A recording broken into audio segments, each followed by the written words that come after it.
Greetings, folks. It is I, Zezrikq Squamogington, your favorite small fuzzy creature. And if I'm not, you're lying. Liar. And I'm here to play Pyre tonight. We're gonna hurl ourselves into a blazing fire. And I think if there's one thing we all agree on, it's that a shaven Rookie would have been a truly depressing sight. We prevented a bad future last night. Now that I've had some time to reflect on it.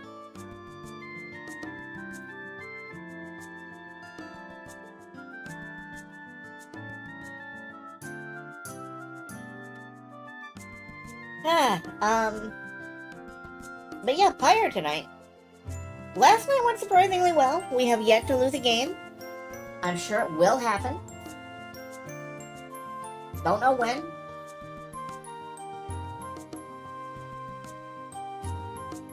But it will happen, and we eventually will fail. It'll be interesting to see what the results are of that. I have no idea.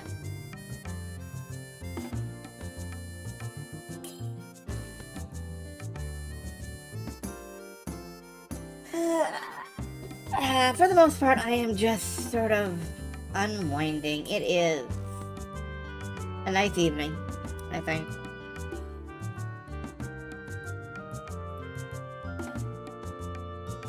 Although it does keep, raining and snowing and freezing. Well, that'll be smart weather.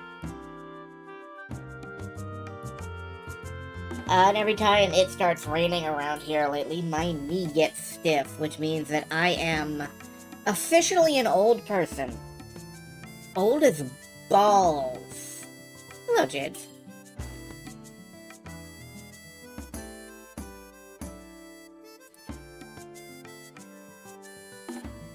But yeah, that is about the worst thing I can say is that, oh no, my knee hurts sometimes.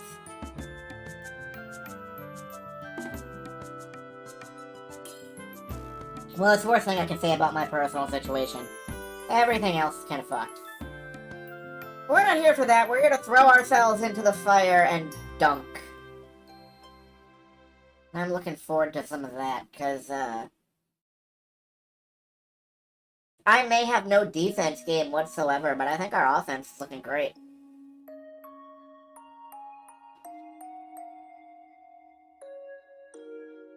I also discovered, today, well, I discovered yesterday, that, one of my favorite, like, Diablo-style MMO sort of thingies now has a private server that is getting reverse engineered and put up. So, Marvel Heroes Omega is now playable again.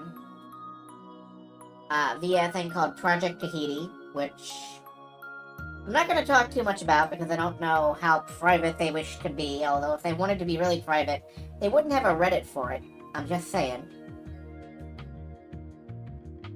But Marvel Heroes being up again, I'm very glad because I love that. I loved that game.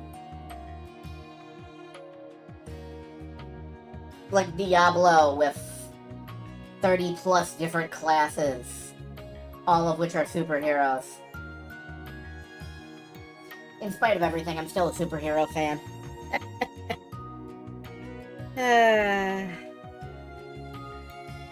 Wow, that is a lot of fun. Oh, that is Saria. Okay. Yeah, that would be one of Saria's emotes. I thought so.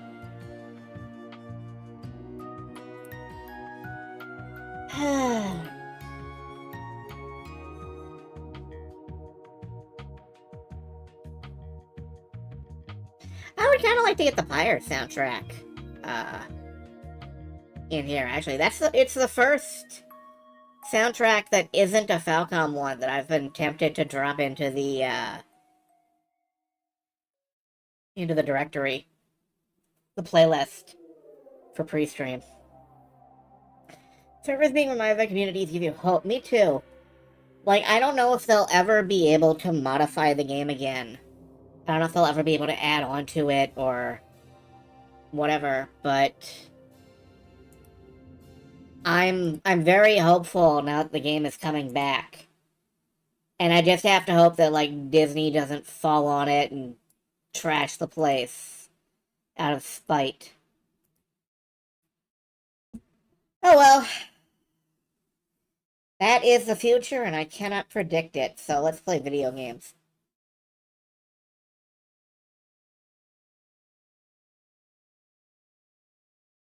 Let's see. There we go.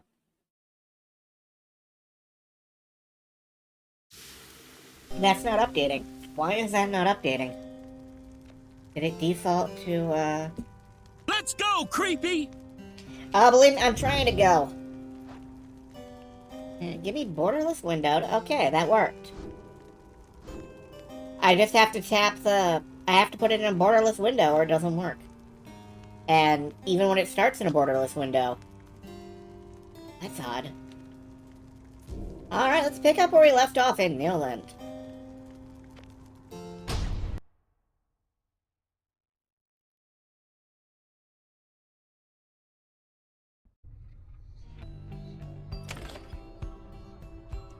So here we are in the most depressing of all places in Underworld, Australia. Although these look like fucking meatballs. They look delicious.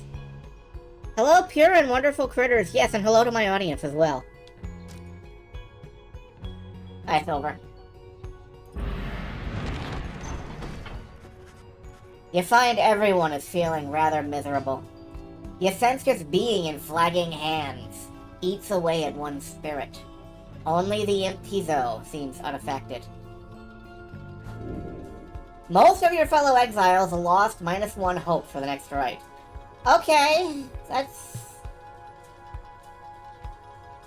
Yeah, that's pretty much what I expected. We've all lost hope. Suffer alongside them. I don't get it. A moment, reader. There are several courses we may take through Flagging Hands. If you choose to prolong your stay, it may be worth your while.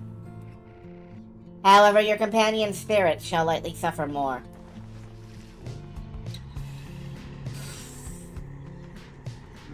So we can go to Fallowfield, which would help us improve a talisman. We can go to Plaguemont, which will reduce our lack of hope. Our loss of hope.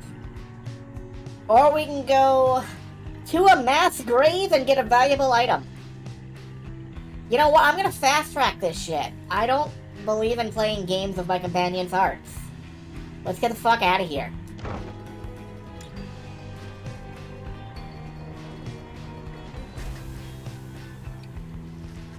You make relatively swift passage across the region. Let's keep going, everyone. Just a little farther. While you gave up opportunities to earn more sol along the way, money, you sense your fellow exile spirits would have suffered greatly had you gone the long way. Your companions held on to what hope they had. Good. Good. 'Cause we've got high hopes. Oh, shit. Oh, wow. I'm never doing that again.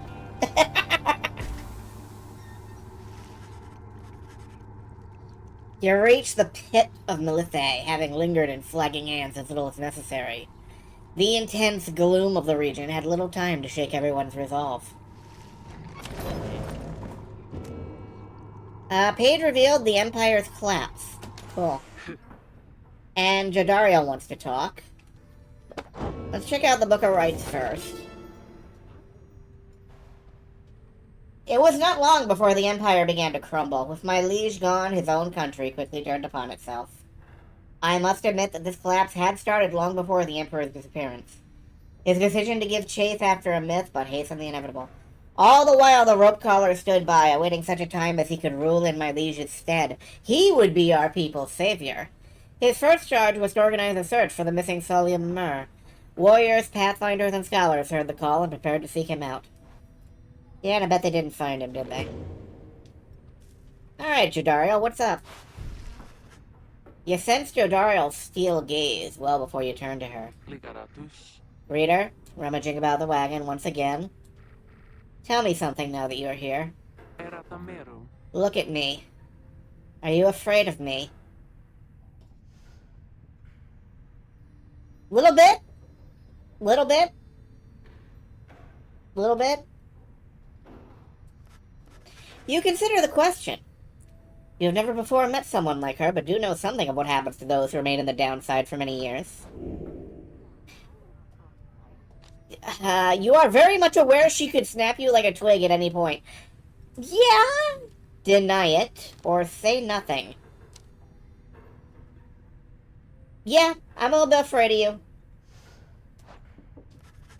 You tell her in a careful way that you have done your best thus far not to cross paths with her and wish to stay in her good graces. Indeed, it is comforting to know my mere presence instills fear. One day, perhaps you too shall grow some horns if you survive this place. That day shall put the fear you feel in some perspective. Now then, I shall go make my rounds.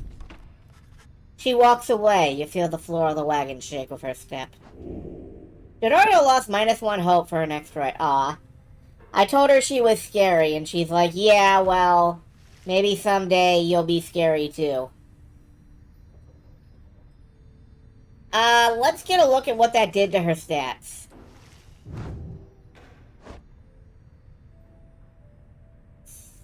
Let's see, dismal surroundings and low morale. She is going to take 11 seconds to respawn.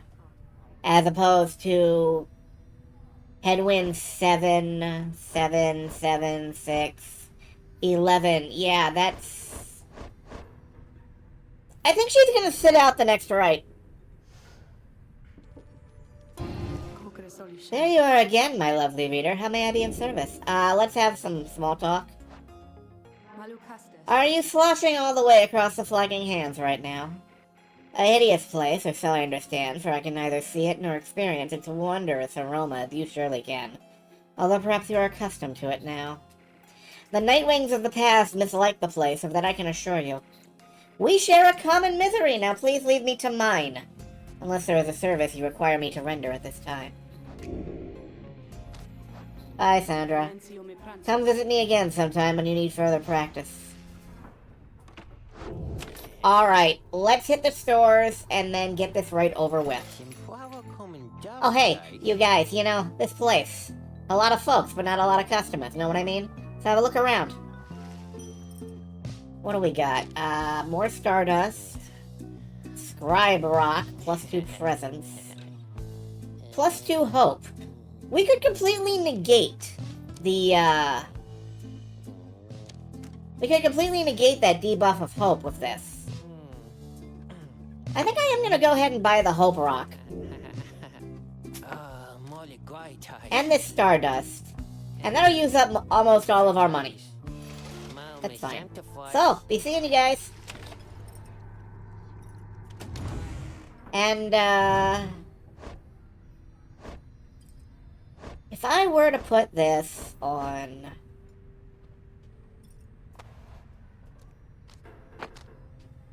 Oh no. If I were to take this and put it on Rookie, because that's unique to Rookie, only he can use it. Gives the bearer +2 hope. That would really cut his respawn time down to 7 seconds. To 6 seconds. Okay. So if I give this to Jordario, it would actually give her a slight hope boost. She'd be back in 10 seconds. Okay. That looks pretty good to me. Let's commence the rite. Let's get this right over with. As you make preparations for the coming rite, you wonder if the stars above will even be visible through the dense fog hanging over the pit of Melithae. Then... Tizo seems to be very concerned by something in the vicinity. The little imp disappears in a hurry. Oh, is Tizo alright? He was so frightened. He was not frightened. He was issuing a warning. Silence! Everyone take cover. Jordario makes quick note of several hiding places among the nearby crags and rotted husks. You wait. Something about the place dampens your senses. All you feel is a creeping dread. Then from the shadows, a writhing shape slides forth, its hulking form draped in raiments. Then from the shadows, a writhing shape slides forward, its hulking form grooved in breakbeat.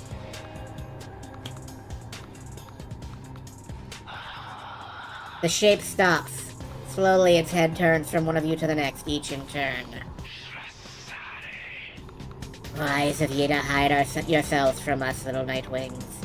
Ye trespass on the resting place of the Astroborn. We shall see you when the stars muster the courage to illuminate this place. The creature vanishes into the dark. After a time, your companions reconvene. That was a bog crone. Serpentine states creatures native to the Commonwealth's southern bog, widely feared. Though formerly part of the Commonwealth, the bog crones tend to keep to themselves. Indeed, that was the witch Oldemide of the Withdrawn. A triumvirate of bog dwellers, okay. Udmilde.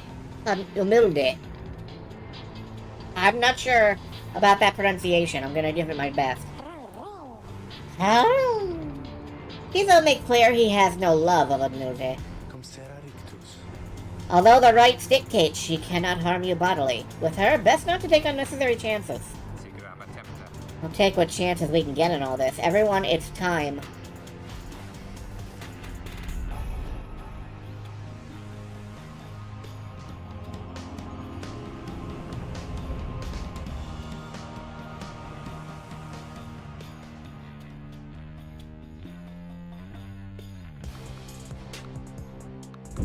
Why, you made it, reader. Made it all the way to the detestable pit of Mileith. In doing so, of course, you have disturbed your ancient adversaries, the Withdrawn. The deranged witch who leads them has big plans in store, should she prevail in all this. Now, as you know, I normally would wish you a shameful defeat. But in this case, I wish you a little bit of luck. Oh, the bog crones are so bad, even, like, the voice wants us to win. Even the fucking narrator is on our side in this one. That's scary. The crown of Milde sees your companions gathered by their pyre. A little flame as that shall never warm you here, much less survive the night. Hear us, Latch! Make the Nightwing suffer! A monstrosity described in myths and ballads, thought slain by the 8 scribes. Oh great, she's like invoking fucking Cthulhu on us. Cool. I love this batch. I love it. Rookie trots forward from your ranks. Listen here, yell bag. You don't scare any of us one bit. You or your buddy Latch. Now we doing this or what? The question hangs in the air for longer than is comfortable. Rookie reached deep inside himself, and he found his spine. He located his spinal column. Really bad timing for that, Rookie.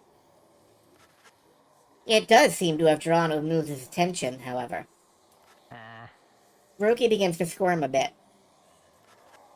Then Umilda moves her slender fingers to her mask. Foolish.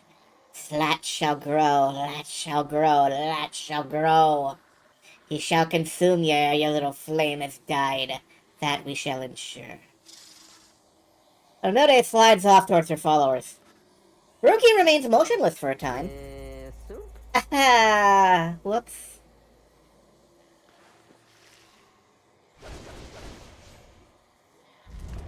Good work, Rookie. I'm very impressed with whatever the fuck you just did. Please never do it again.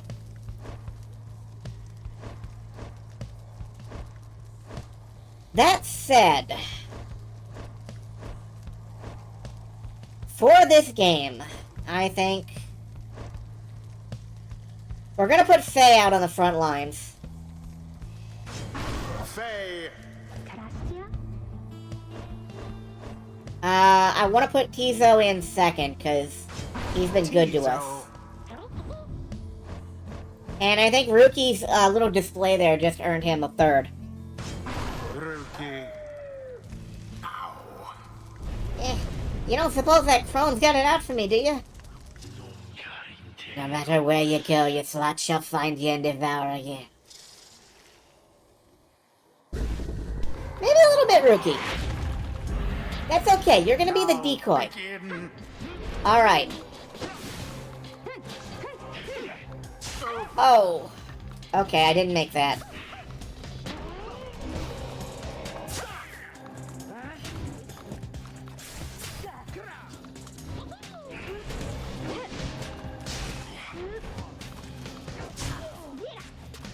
Alright, the Bog Witches have a passing game. All of the withdrawn gone. But I took them out, so... A flame is stricken. we sunk that one. But now it's just these two.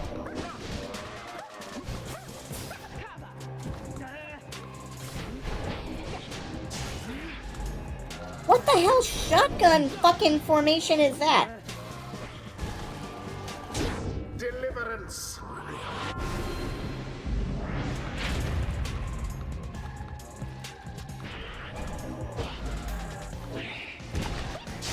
There goes the Witchwood Milder. Alright, I think we can fly it into the goal. I don't think they can jump high enough. Yeah. Can Rookie dunk it? Not quite.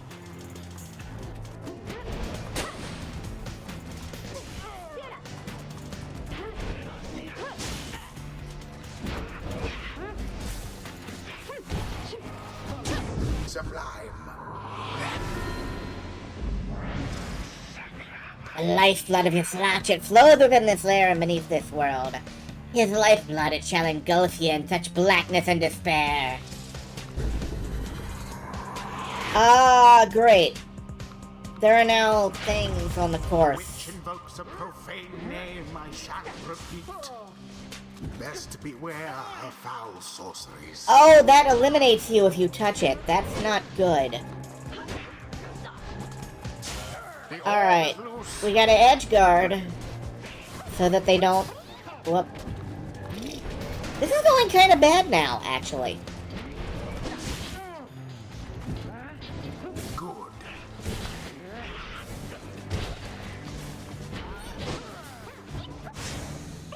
Yeah. Poor Nightwings. This is going sort of bad. The fires wane. They put up a minefield, and I gotta get around it somehow. Quite the turn of events.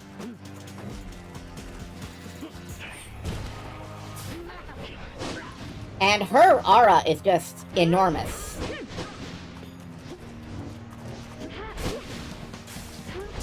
The orb.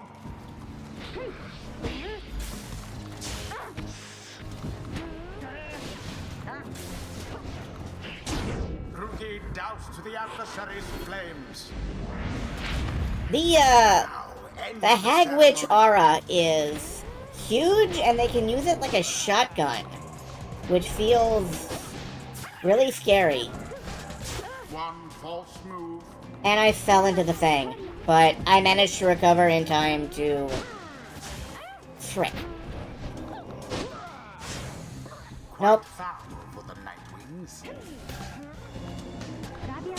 The orb's engulfed. They have shotgun auras. That feels unfair. Well, it's not like anything I'm doing is fair, so... Yes. No! There. And it is done. Okay, Rookie's double jump saved us. Nightwings once again prevail.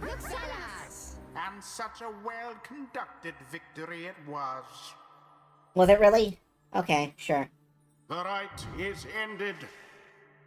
The scribes! They vanquished Zach just as we prevailed tonight. Ha-ha! Kizo praises everyone's courage against Unmilde and the Withdrawn. See? Those bog dwellers are just a bunch of hissy talk. I know some people who are very into hissy talk, and that's fine with me. We have failed thee, and the deed shall be repaid in blood. As for ye, fools, ye shall be consumed, and everything around you from the soil to the stars you shall see. Boundless are the teachings of the scribes.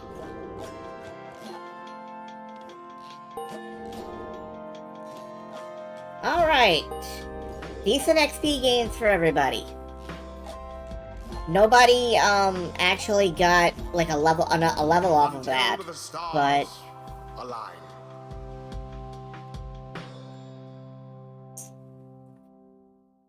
But we didn't fuck it up and lose, so feel good about that. Having thwarted the withdrawn on the right, you and the others have some moments to recover from the ordeal in the relative safety of the Black Wagon. So, when can we get out of here? What, Greentail? Had enough of Umilday's hospitality for the time? Oh, Jody, yeah, thanks, I'm good. The reader and the stars will point the way as ever. It's just so far we've kept on going north. If that's the case again this time... The Sea of Solace spreads north and west from here. For untold leagues, I could not tell you when last a vessel dared to sail those waters. Zoe asserts himself during the conversation. What is the matter, little one? Zoe is trying to get you to come look at something outside the wagon. Reader, please go see what he wants. You excuse yourself and follow the imp into the dark of night. You find Faye and the lone minstrel already gazing up at the stars. Can you not read the stars yourself then, Mr. Minstrel? I fear it is not so simple as matters of can or cannot when it comes to me, Faye. We shall see what the reader has to say, for this is her charge. And here she is, in fact. Thank you for fetching her, Zoe. Sweetheart! Zoe is happy to have obliged the lone minstrel. Reader, it would seem the skies have cleared to some extent. Please look upon the stars and see where they compel us to go next. If I'm gonna guess, it will be further north? Yeah. Yeah, to whatever the hell that is! The right's beckon you still further north, toward the middle of the Sea of Solace. That's not good. You're joking, right, sister? Does the reader seem the joking type to you, Greentail? We do not argue with the stars.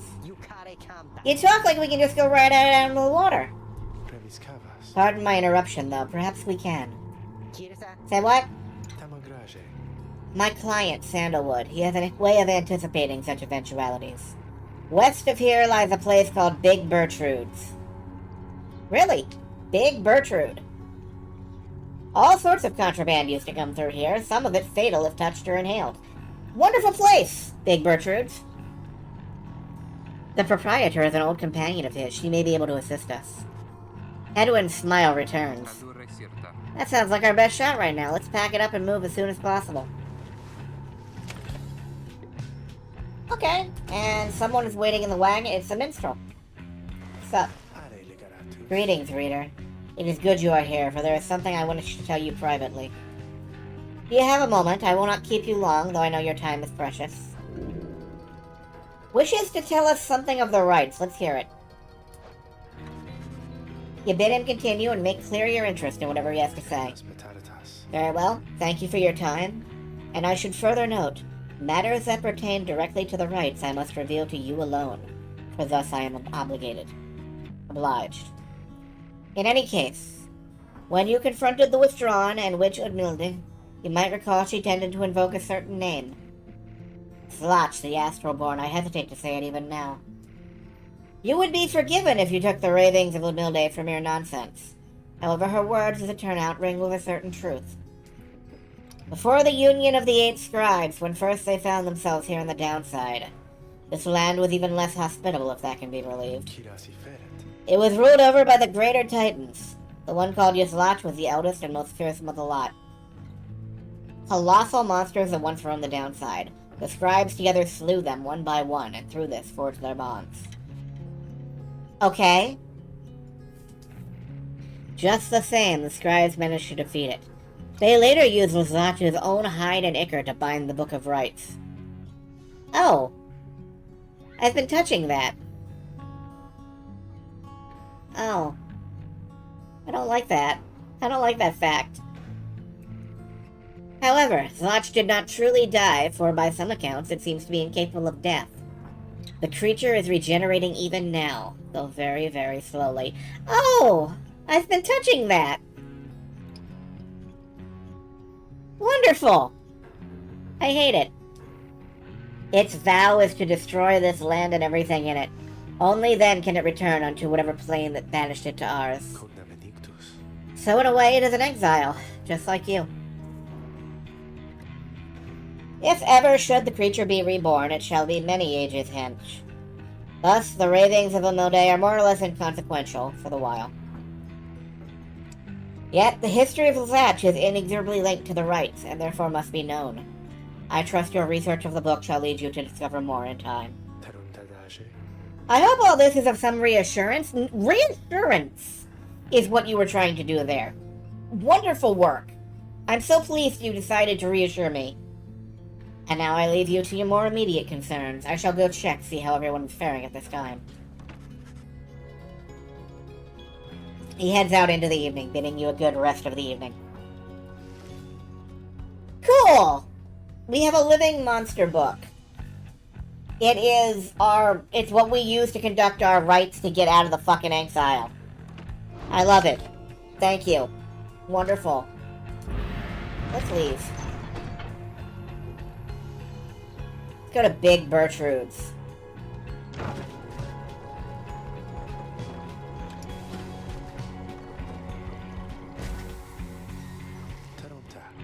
This is the place. I'm just going to see my client's companion as soon as you're ready. Seek Big Bertrude.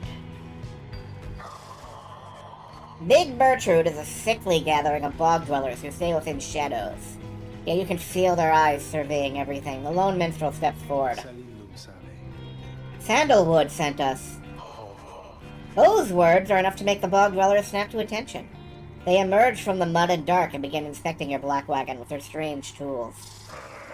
One of the bog dwellers slithers forth. She is larger than the rest and leaves no doubt that she commands the others. Thou speakest the name Sandalwood. We would know his whereabouts. Reveal them to us. Good day to you, Big Bertrude. It is a pleasure to meet you at last, for Sandalwood always spoke highly of you and your handiwork. He did he? In turn, we know who thou must be. Yet thou speakest of the past. Sandalwood, does he yet live? Speak plain and quickly. To be frank with you, madam, I do not know for certain. I have been apart from him for some time, carrying out his will. Though I have every faith that I, Sandalwood, lives. As for his current whereabouts, I understand he awaits us somewhere near Wakingwood, beyond the waters. A labyrinth of a forest in the western half of the Black Basin. Okay. We wish to seek him there, though as you can see our wagon is ill-suited for the task. The one called Bertrude frowns at this, studying the lone minstrel all the while. Yeah, indeed. Then leave us. Return at dawn, that is all. By your grace, Big Bertrude. The lone minstrel turns away, but Hedwyn stops him. Hold on, are you sure about this? Leaving the wagon in their care? All should be in accordance with my client's plan. You keep calling Sandalwood your client. He must reward you well. I, in a matter of speaking. He helped me find a sense of purpose I thought lost.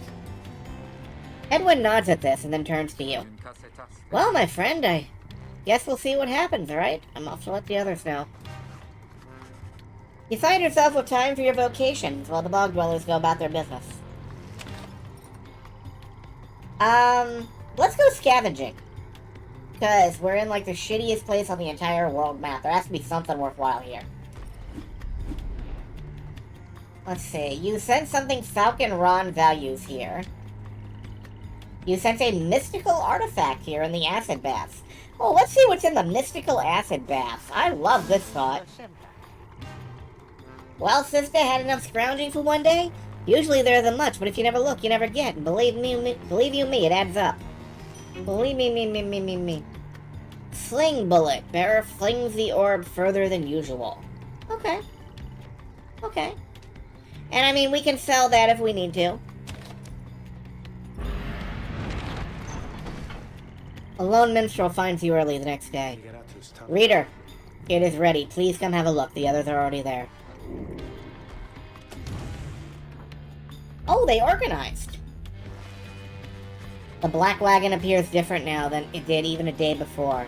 The hull is fully sealed and reinforced, and all manner of nautical equipment adorns the port side. Wow. You people seeing this? I'm gonna have a look around. The wagon should be fit for sea voyage. Let us depart at your earliest convenience. What about Big Bertrude? She then appears as if on cue. Tell that sandalwood he owes us twice over. If I may, Big Bertrude, you can tell him yourself if you wanted to accompany us on our voyage north. Our group would welcome someone of your vast experience. Dare thee make flirtations upon us? No! Enough. But should you see that sandalwood, tell him also to come and visit us again. Now be gone from here and tell no one we were paid in favors. She slithers off without another word. Soon the lone minstrel breaks the silence. We are fortunate that she assisted us, but we should go just as she said. I know the navigational controls and shall explain. This is so exciting! I don't know how to swim! Whee! Tizo seems to share Faye's enthusiasm for heading out to sea. I am beginning to feel ill already. Oh, good. Also, are you flirting with me? You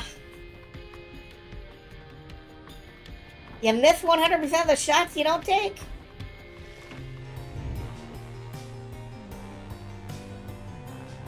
Alright, I guess we're seaworthy now. Let's hit Worm Gulf.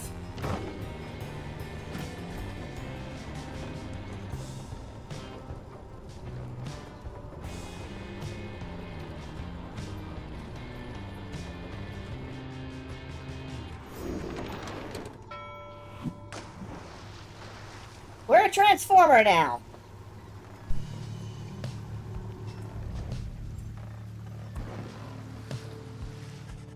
You and your companions watch the sea as your wagon rolls over the gentle waves. We have crossed into Worm Gulf. I hope all of you are acclimating well.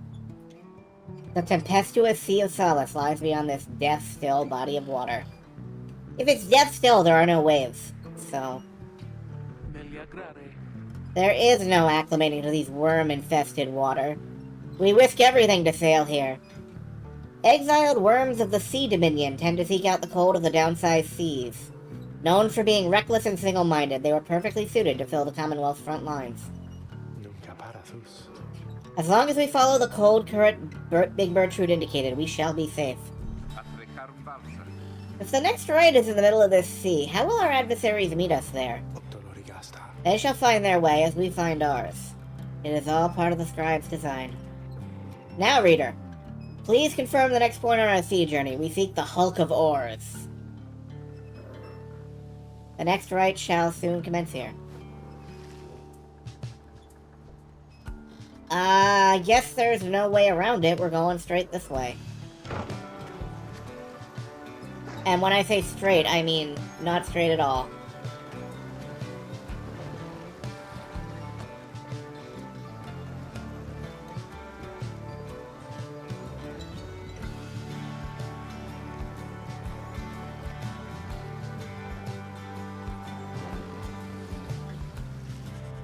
The wagon continues rolling gently across the waves, which seems to you a welcome change of pace, having come from flagging hands not so very long ago. However, Jodariel seems more concerned now than before and paces ceaselessly. When she notices Ruki, she stops him for some questioning. Greentail, how's he doing? Oh, Headwind? Oh, he's pretty much the same. Been up all night, retching into the waters, if I had to guess. His first time out at sea? His first. She turns to you. Reader, please check in on Headwind when you have the opportunity. He requires our support, and we require a swift recovery. You wish them a good afternoon as you go check up on the others in the group. Later, you find Headwind looking out of sorts. Oh, hello, my friend. It's just the sea hasn't been good for me, I guess. It's funny. All this trouble just to get back to the Commonwealth of all places. Hey, tell me something. What do you miss the most about that place? What do you miss about your past life? Your book collection, which was highly illegal. The few friends you had. Perhaps the food. Nothing.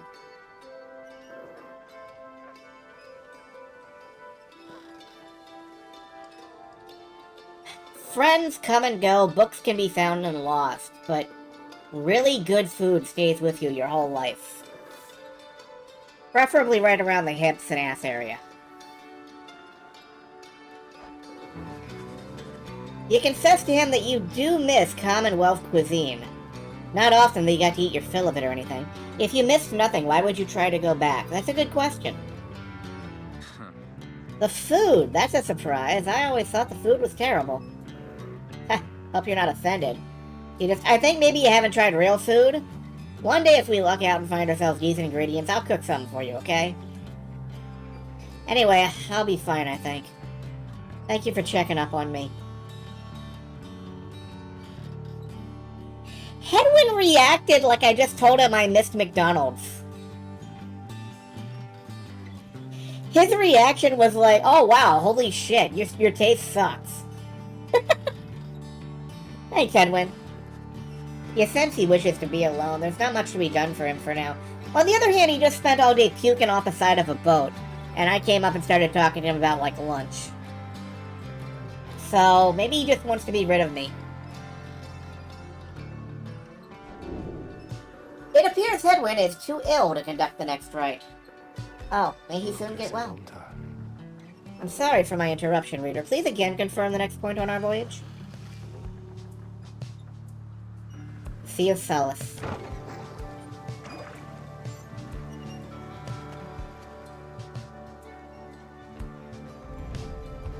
Oh, this place is lovely.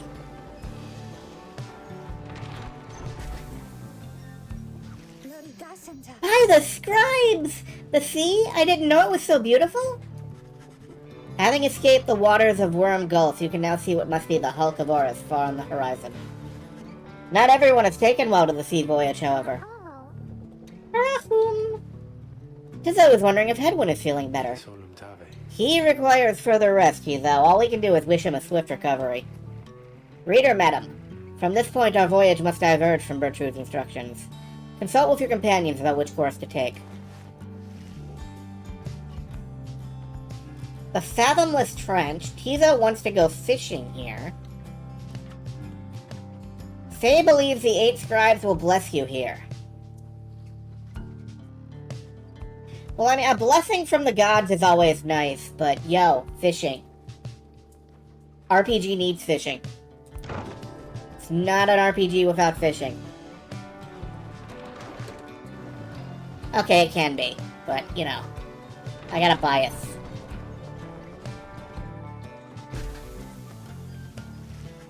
The sea is perfect for the most part, save for occasional strange shimmers beneath the surface. You realize the lone minstrel is looking down at them along with you. Those shapes down there, some must be worms of the Sea Dominion cast into exile.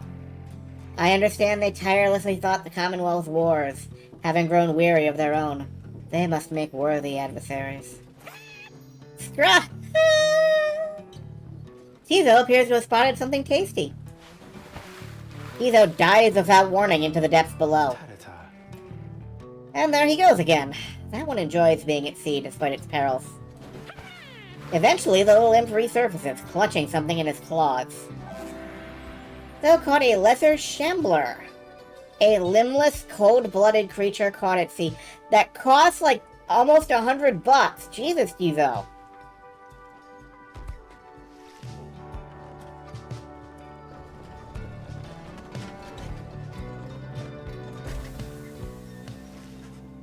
At last you arrive at the hulk of Horus after journeying across the sea.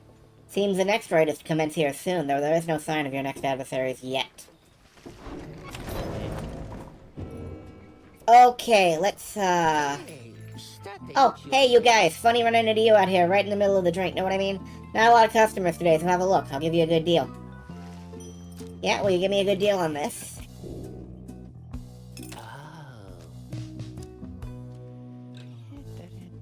Raise the bearer's maximum range. +2 presence.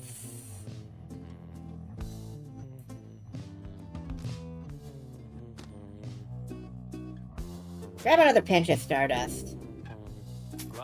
I think that's all for now. We're gonna save up. I'm gonna save up. I'm gonna try to get this lunar glass if possible.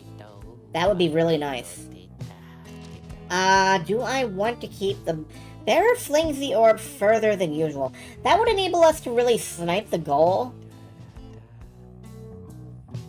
But that's nothing compared to moving faster. So I am gonna sell this. Alright. Let's upgrade an artifact. Grant the bearer +3 quickness. Can I, make him even quicker? Rank 9, but it's still +3. I guess it goes up 1 on +10. Come see us again, guys! Alright. Who's in the wagon? Jadariel. Okay. Reader, a moment of your time. Yes, what's on her mind? Headwind. He is beginning to recover from his illness. However, its sudden onset serves as a reminder, I believe. I have known Headwind since he was a child. Even now I hesitate to say he is grown. Nevertheless, there are such things that even I would never say to him directly. For instance, I struggle with his confidence at times. Whether he leads us to our freedom or our doom, I am ambivalent. Speak not a word of this to him, of course, in case that is unclear. I shall tell him in my own way if and when the time requires. In any case, when times remind me of his mortal weaknesses, I end up having to consider what should happen should we become separated permanently. She trails off a while. What I mean to say is, you should know that I am fully pledged now to this quest of ours, whether Headwind is the one to lead us to its end or not. I have my reasons. One of them is him. I expect the same holds true for you. That is all I wish to say. Take care, reader. She nods and brushes past you towards the door.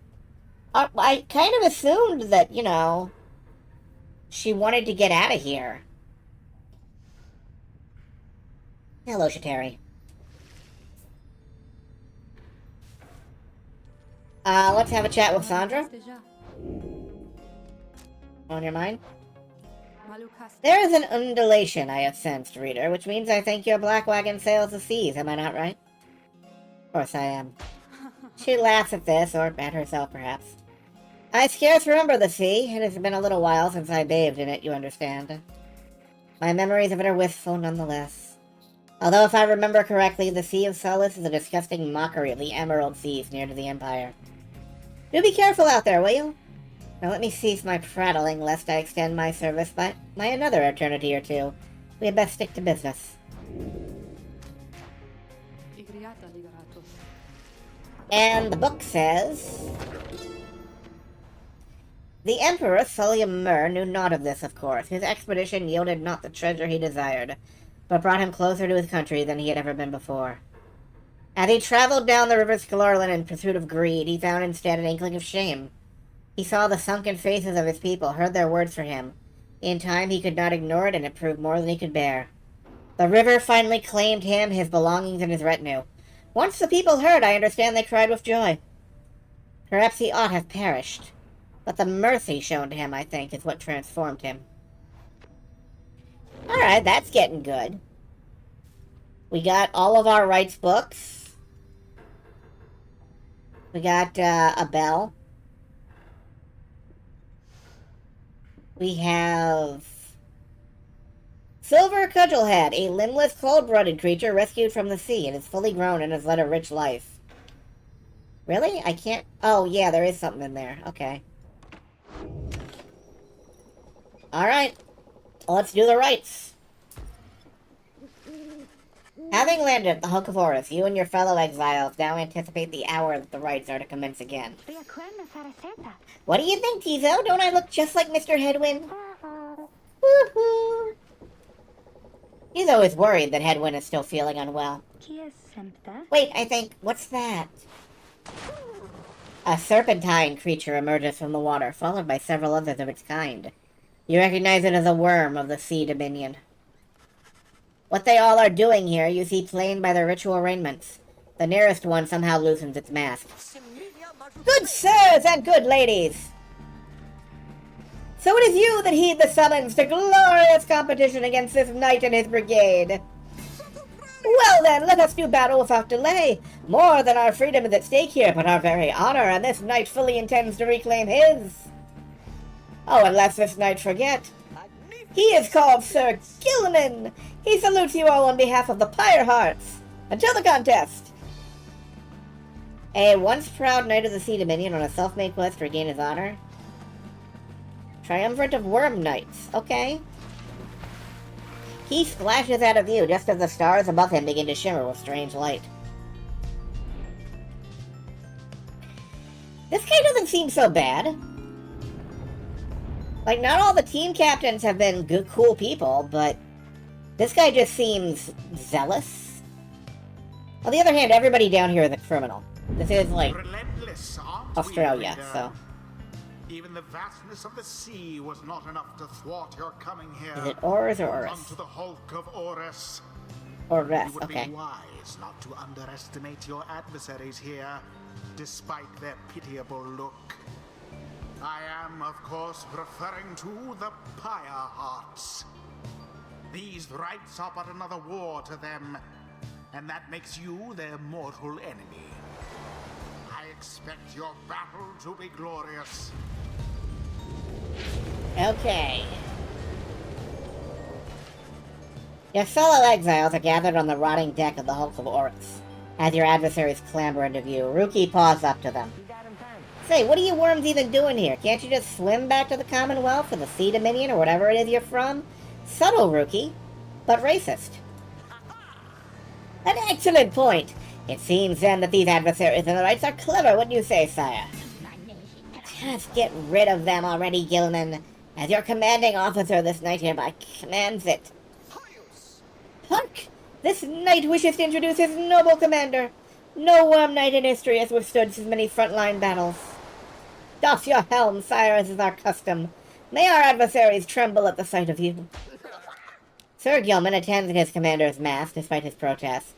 Oh, I see. Sir Gilman's okay. It's the commander that's a piece of shit. Wait! Give this knight his mask! This knight hereby presents to you the great Sir Deluge! A noble visage, is it not? Somehow survived countless battles. Soundtrack's kicking in again. Sir Deluge trembles and squirms. So yes, you can swim or no? Of course we knights can swim! All knights of the Sea Dominion can! But we are exiles in this land the same as ye. We can swim, 'tis true, but 'tis summarily impossible to swim back up the river down which we were flushed to end up here. Nay, there is but one way to return. Silence, Gilman. Nobody cares. Back to your post. Sir Gilman hesitates, but does as he is told. This knight knows who you are, Nightwings, and he is not afraid of you.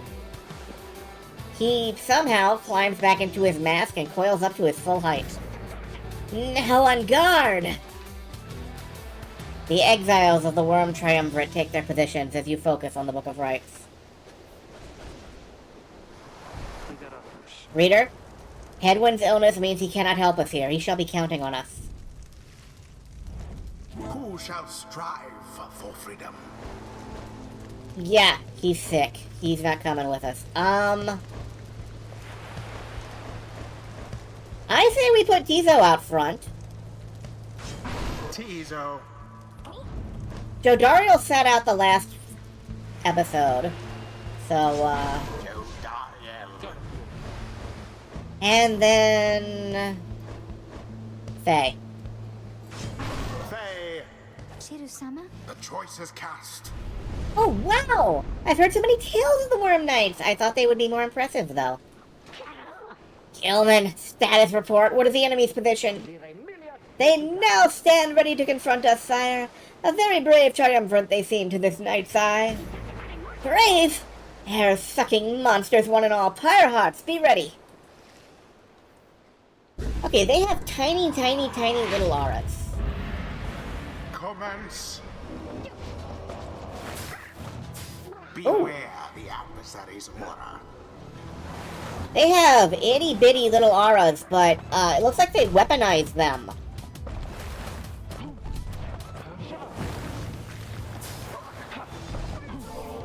Indeed. I got stuck there for a second, it looked like.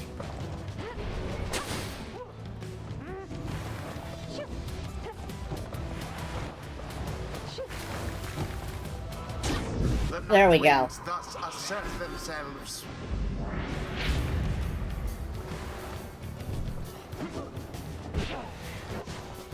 You can really knock them back Banishment. if you're careful. Jodariel doused the adversary's flames. And with Jodariel's enormous aura, I am really able to just get in there and bully them. That's good. Exactly by the book. So I think Jodariel is my good play here. Whoops. Ought to wake you up. I jumped the wrong direction. Gilman, your form is sloppy. Fight them as though your miserable life is on the line. Your words do wound me, sire. This knight gives every right his very, very best. Though perhaps we do have much to learn from such a brave triumphant as the one whom we now face. Whose side are you on? Get out there and vanquish them at once! Achim! The Pyre Harps seem too busy arguing to pay you any attention. Oh, good. There seems to be dissension in your adversary's ranks. 'Tis little wonder these fool worm I can knights just are no longer fit to walk it serve in. the Commonwealth. And it is done. The Night Wings prevail. And just walk it in. Their adversaries proved no match for them. The right is complete. That was pretty easy, I have to admit. Ethan was very pleased to prevail against the Worm Knights of the Pyre Hearts. I expected more from the Worm Knights of the Sea Dominion. The sea was making me a little queasy, honestly, but we still won. We won. This knight commends you, noble Nightwings. Gloriously fought indeed, and this knight shall remember this defeat until the end of his days.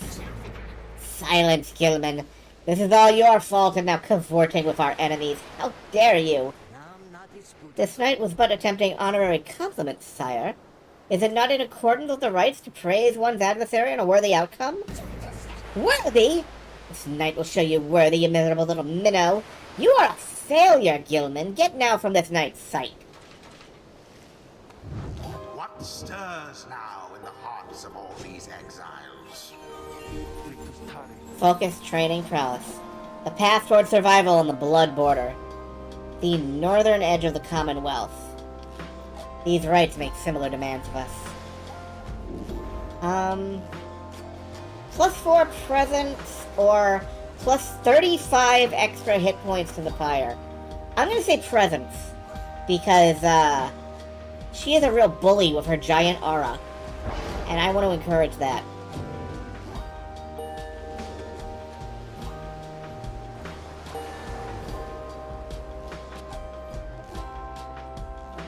Until the next right.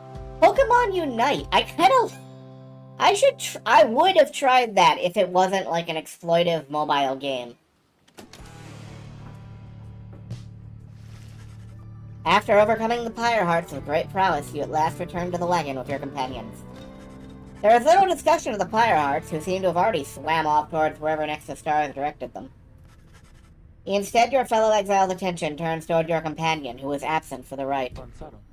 How is Hedwyn? The lone minstrel makes a sound, but no words form yet. Something is troubling him.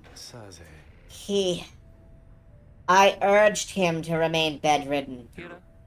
And he simply would not listen.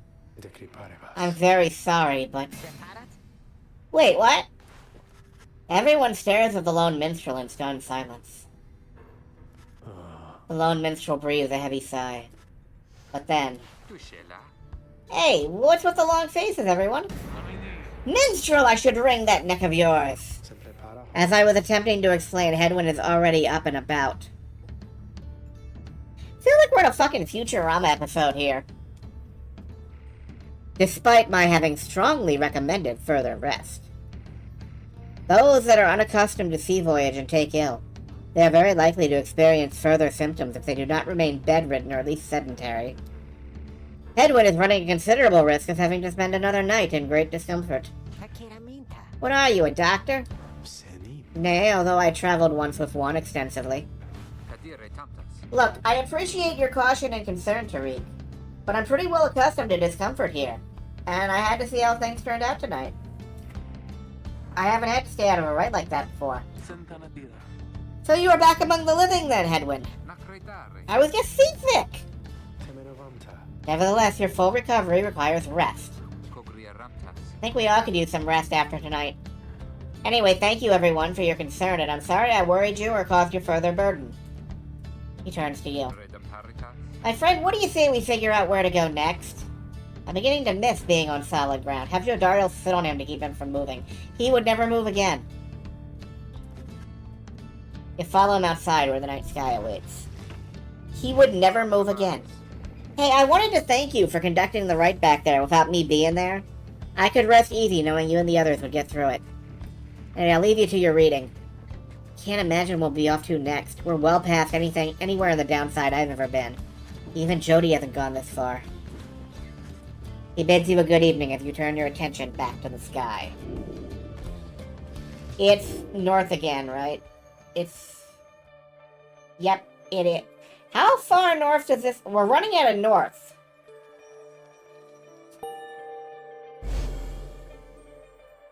We are running out of north. Still further north, then.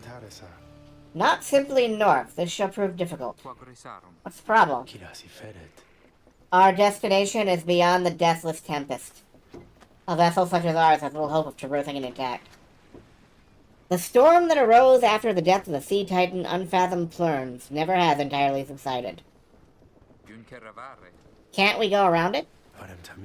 Given our confrontation with the Pyre Harps, our chances back in worm-held waters would be even worse. Come on, people. It'll be just another day in the downside. Get yourself some sleep while we can. Bet you'll feel better in the morning. Your optimism is infectious. Isn't it? You all concur that rest is in order, for the sea journey has been taxing to everyone. Come daybreak, you shall have to find a way to sail past a deathless tempest. And, hey, Tizo, what's up?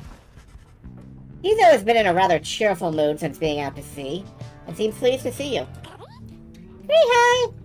Tizo is grateful at having had the opportunity to catch a fish for old time's sake. Great.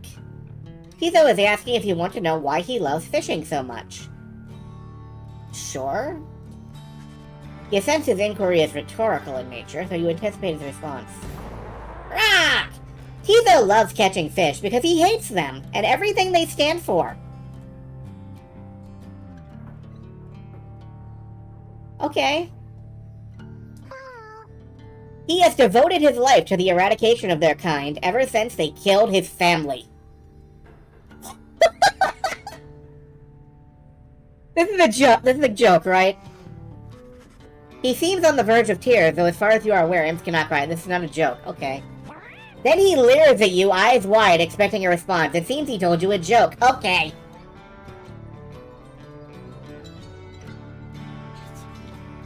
Okay. Tizo seems like he could use encouragement, assuming what he said was in fact in jest. You muster your best belly laugh following Tizo's joke. He stares at you sidelong for a moment. Tizo admits the real reason he loves catching fish is because Falcon Ron pays a lot of salt for them. He snickers back at you and bounces off. Tizo gained +1 hopes for the next rite.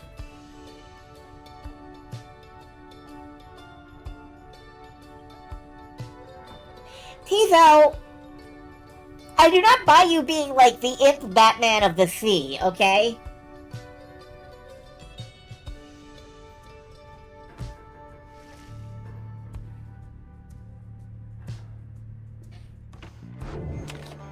Let's get the hell out of here.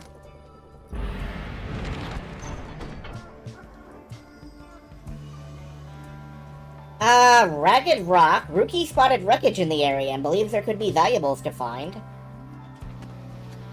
Tizo seems very eager to see the wagon head in this direction. We indulged Tizo last time, and after that fucking practical joke, I think we're going for the valuables.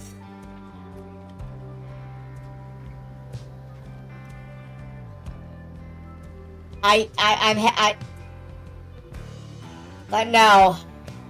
I'm not gonna let you murder some more fish, Tizo. Not right now, anyway. Later, maybe.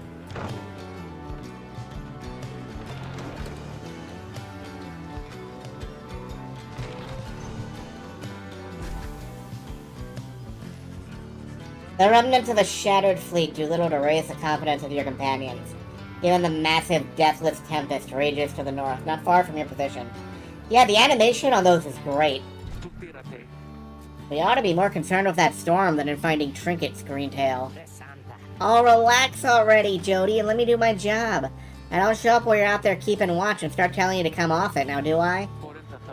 You interrupt me in the middle of my work no fewer than 4 times per day. They go on like this for some time before turning to you. Investigating the wreckage is going to take time, but you may find something to show for it.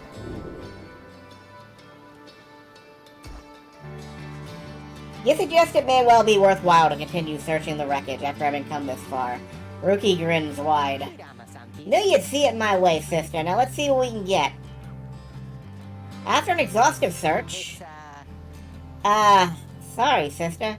I think it was just chasing the refraction of the sun or something. There's nothing down there. Oh. Jadario fumes at all of this, but says nothing. Jadario lost one hope for the next run. Well, shit. We keep debuffing her! I feel really that she's like... She is taking this the hardest of anyone.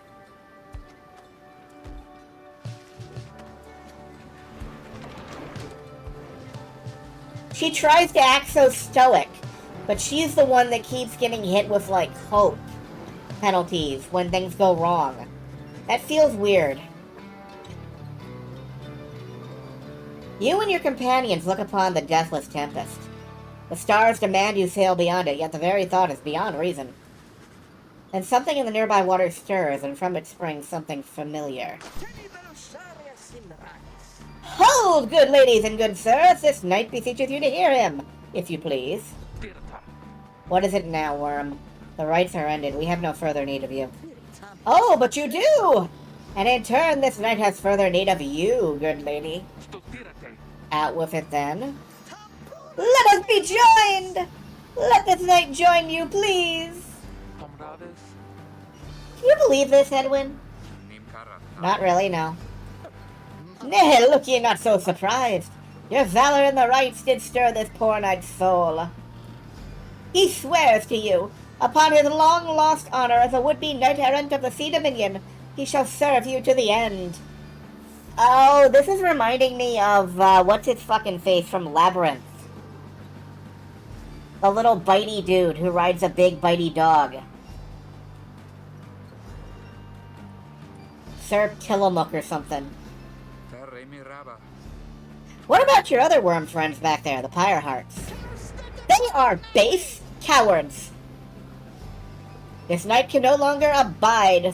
They're Didymus. That was it. This knight can no longer abide such spineless characters, having witnessed true glory in our clash upon the Hulk of Horus. Never before have we been trounced so thoroughly. And furthermore, this knight shall aid your passage through the deathless tempest. Is it not so you seek passage to the north? With this knight's aid, you shall achieve your wish. Sir Gilman continues to persuade you for quite some time. He seems to know a way to cross the storm, some sort of long-held secret among worms exiled to these waters. Dodaria pulls the rest of you aside after Hedwin gives her a look. Are you most sure that Sandalwood would want this thing along? Mostly sure. Sandalwood wants someone for each mask. And this one seems about as good as we're going to get. Jodario glowers back at the worm, who tries his best to look presentable. Edwin is more gracious. He tells Sir Gilman that if he promises to help you cross the Deathless Tempest, he can come along for now. This knight is overjoyed, and he hereby swears to see you pass the storm. And that is a heart eye emoji.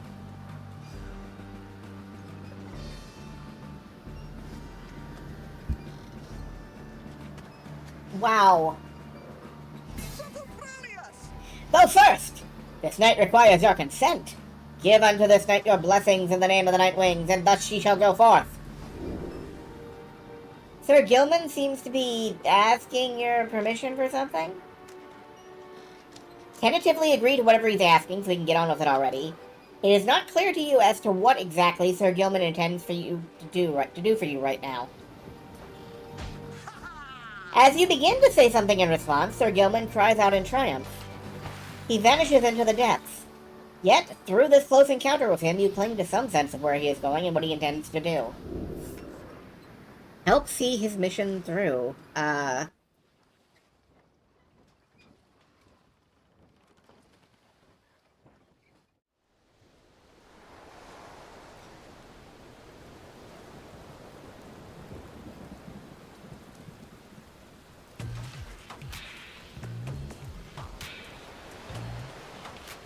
Determined to prove himself to you in the Night Wings, Sir Gilman emerges somewhere in the outer reaches of the Sea of Solace and calls out to you. Master Reader! If you can hear this knight, he employs you now. Lend him your guidance. His night objectives ought to not be far east of here. Today we shall bring peace to the embroiled sea. Know, however, that among this knight's brethren, the actions we are about to take are highly forbidden. But they are highly just. Thus Sir Gilman sets forth to quell the storm that rages to the north. Okay, traverse the reef. His aura trails behind him, and he can, like, slice. And he can bounce.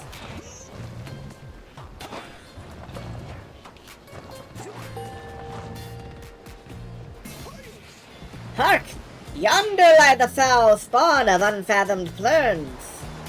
The sea titan, once slain by the scribe under King Ores.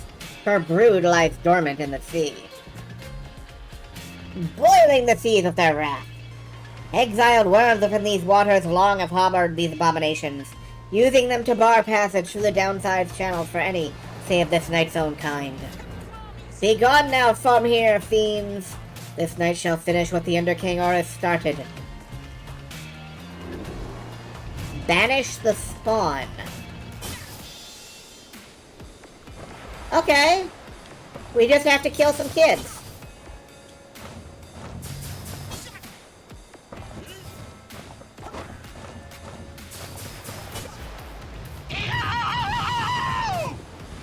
Thank you for killing the Wrath of the Gods guy. I'm not sure that's the right guy we wanted to kill, but,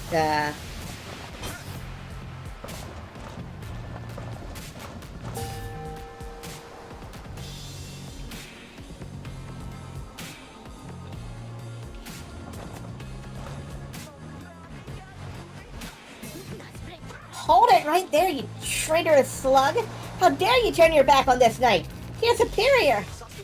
Superior by rank no longer, for we no longer serve the Commonwealth, last this night checked. Here you hold no sway over this knight. And what have you done to the spawn? Have you no honor left at all? This knight has done that which required doing. His honor cannot sink much lower anyhow. He figured this would be an ideal time to free himself from servitude to you. Why, you dare to staunch the Tempest for those Night Wings? Good Sir Deluge. This knight was born to dare! Now come and fight this knight if you so dare as well. Pyre Hearts, banish him! This is an order. Banish the Pyre Hearts, okay.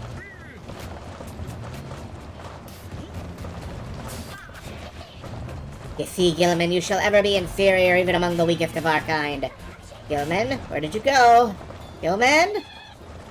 But Sir Gilman's banishment served as a perfect ruse for him to elude his adversaries and return to his newfound allies. Well, I intended to actually try to do that, but I guess instead we just move on. This knight would say it was an honor serving you, Sir Deluge, but that would be a bald-faced lie, and yet another stain upon its blackened reputation. Until we meet again! Wait, you lowly traitor! This knight will have your head! Gilman!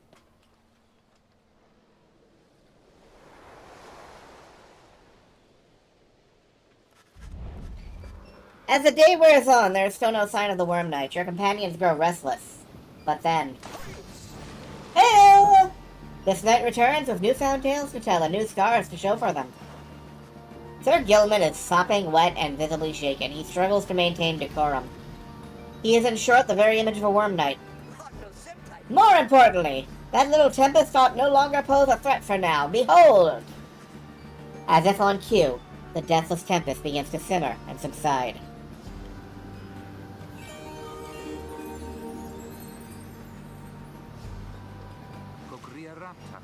Would you look at that?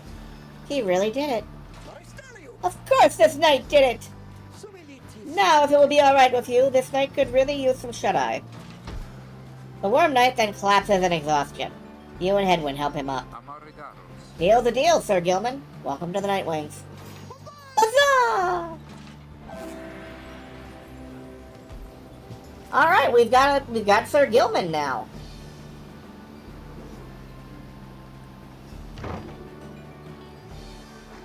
We now have a worm.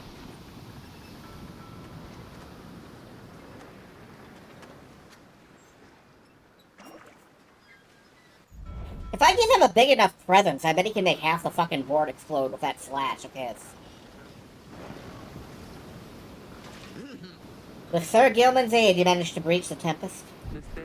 You were true to your word, Worm, I give you that, but now what? We're stranded in this cursed storm. A most excellent question. From one most fair. Tell me that once more, and I shall tell you in a knot. Ah! From one most spirited as well. This knight was wise to side with you. Just, where do we turn from here? Answer the question now. Sir Gilman does no such thing. Although eventually, he does make note of the specific current that should lead you to lands beyond. If I may, I can corroborate Sir Gilman's account. We are close to making landfall. Let me be the first to say, let's go!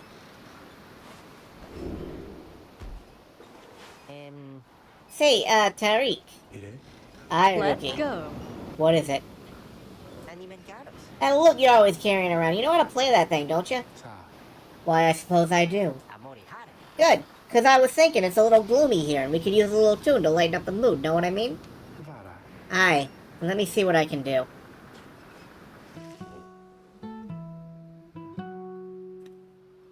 Before the salt and roiling sea, the moon began to cry.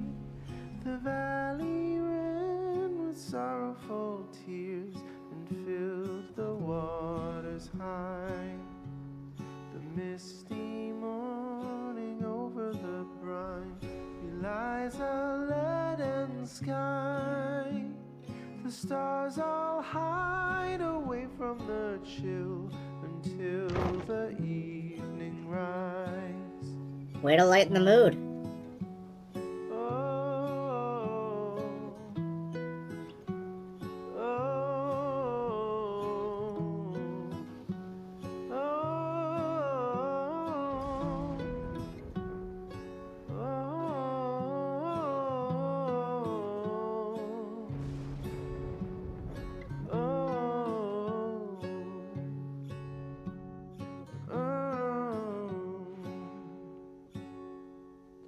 Place where Plurna scuttled her foe, the doomed ship still resides.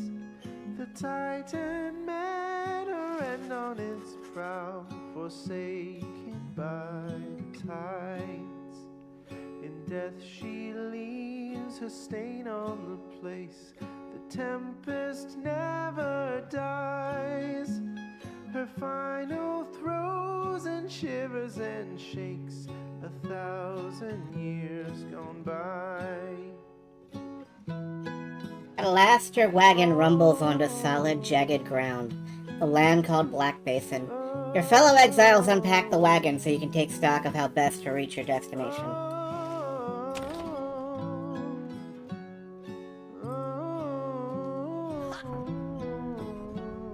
Okay. Sir Gilman time. What is that? Oh, official certification of knighthood in the Commonwealth. You approach Sir Gilman, who must have just finished practicing his fencing maneuvers. I would pay to see that. He regards you with his single eye.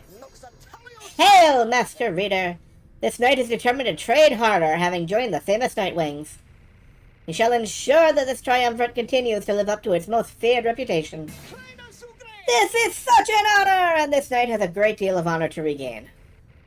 Having fled the Pyre Hearts, this knight fully expects now to conduct the rite in a most honorable fashion, to the fullest letter of the law described within the books. Some triumvirates this knight has met, and perchance mentioned by name. They are inclined to bend the rules a bit, sometimes a lot, and prevail by any means they can. But this is wrong! The exile who refuses to obey the rules, as they were written by the Under King Horus and his 7 friends, deserve neither his honor nor his freedom. Thusly does this knight have confidence the Master Reader shall resist any temptations to conduct the rites in any underhanded fashion. Now then, this knight must undergo a thorough cleansing, having trained until the point of foulness. So please excuse him, Master Reader. You realize we're all prisoner exiles. Like, we broke laws and shit, right? We're all criminals. So we could lean into that a bit. I'm just saying. Okay. Sandra, back me up here. So then, we are back on solid land, or something like it, Let's see, Black Basin. Black glass, searing vapor, and strangling forest mark the forsaken lands that loom across the sea. Flames and noxious fluid, fumes on one side, suffocating forest on the other. Lovely, lovely place. So good of you to take me here. You truly would pursue those blasted stars until the farthest corner of the land, it seems. Though I'd better cease my blasphemy, or else the scribes themselves might just descend from up on high and strike me with another much-deserved penalty. The thrill of such transgressions, reader. Sometimes it keeps me going, not that I have any real choice. Now I better get back to our normal business, as it were. So she's been penalty boxed for, like, several decades now, at least.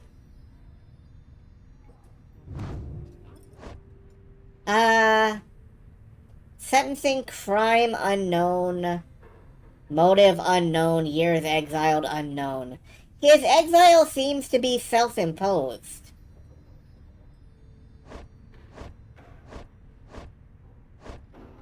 Alright, if we field headwind, he's going to get a level. So that's a thing.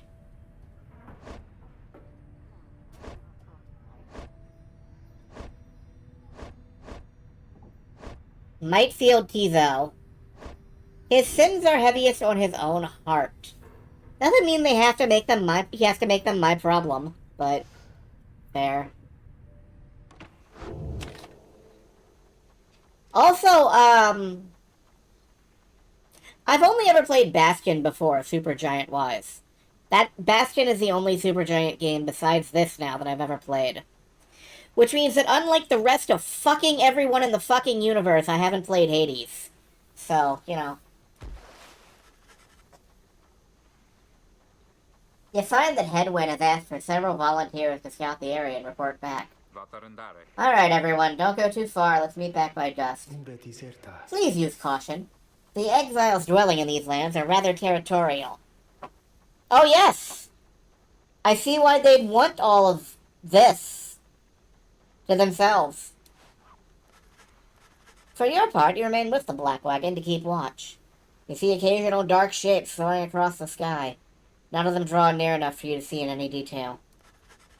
Eventually, your companions make their way back, and everyone arrives as planned or earlier. Hi, everyone! I'm back. I have come back. Faye returns from the east with little to report, save for word that the glowing molten rock there is very, very hot. This knight yet lives! Although he has little else to report. The newest member of the group, Sir Gilman, returns from a northern pass, visibly shaken. He appears to have discovered an intense fear of heights. He, though, wondered whether any species of fish live in the pools or rocks nearby. No, honey, that's how we get, like, fish stock. The little Limtizo seems disappointed to have left the water behind. He remains with you near the wagon. There is a western pass that seems traversable. If we travel by the light of dawn, the shadows and the crags may well cover our advance against whomever may be watching. Begging your pardon, I do not wish to contradict your strategy, madam, though in my experience we shall not remain hidden for long during the climb towards the nest of Triesta. The exiled Harp matriarch lives in solitude among these very cliffs. The exiles are the high-wing remnants. You may have no love for them inherently, but they have no such qualms with me for now. I may be able to negotiate safe passage. Negotiate with them? Headwind steps in as the lone minstrel bows and backs away. Hey, let's not decide on this just yet. We're not going anywhere right now. That much we can agree on. We'll decide how best to go ahead come morning. For now, let's take the rest of the afternoon and get our bearings. Jodario glares at the sky as everyone else disperses. That's right. Apparently she was on the front lines, during some kind of fight with the Harpies, according to her little biography. So I think I'm gonna leave her out of any consideration regarding the Harpies.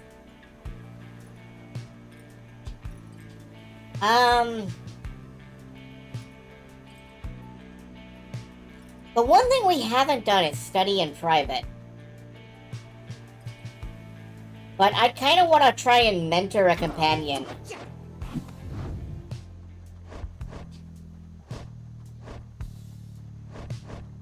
Because Ruki is sort of fallen behind.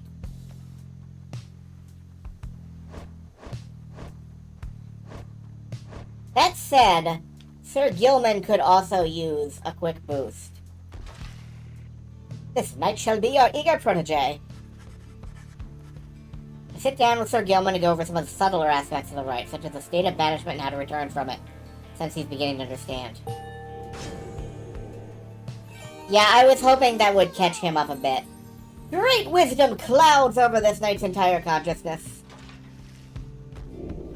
What are your perks, ma'am? If Sir Gilman and all allies are banished, he shall instantly return. When saluting, Sir Gilman freezes all exiles for 3 seconds. Moves faster than usual and has infinite stamina. I don't like this tree. This tree entirely relies around, like, banishments. After Sir Gilman banishes an adversary, one of his banished allies shall instantly return. That could be nice. After using its life, Sir Gilman can use it again to instantly return to his previous position. That seems very good. Yeah, I'm going with this. I'm going with this tree. This knight has little fear of banishment, should his self-sacrifice help clear a path for his compatriots. That's not what I had you study, man.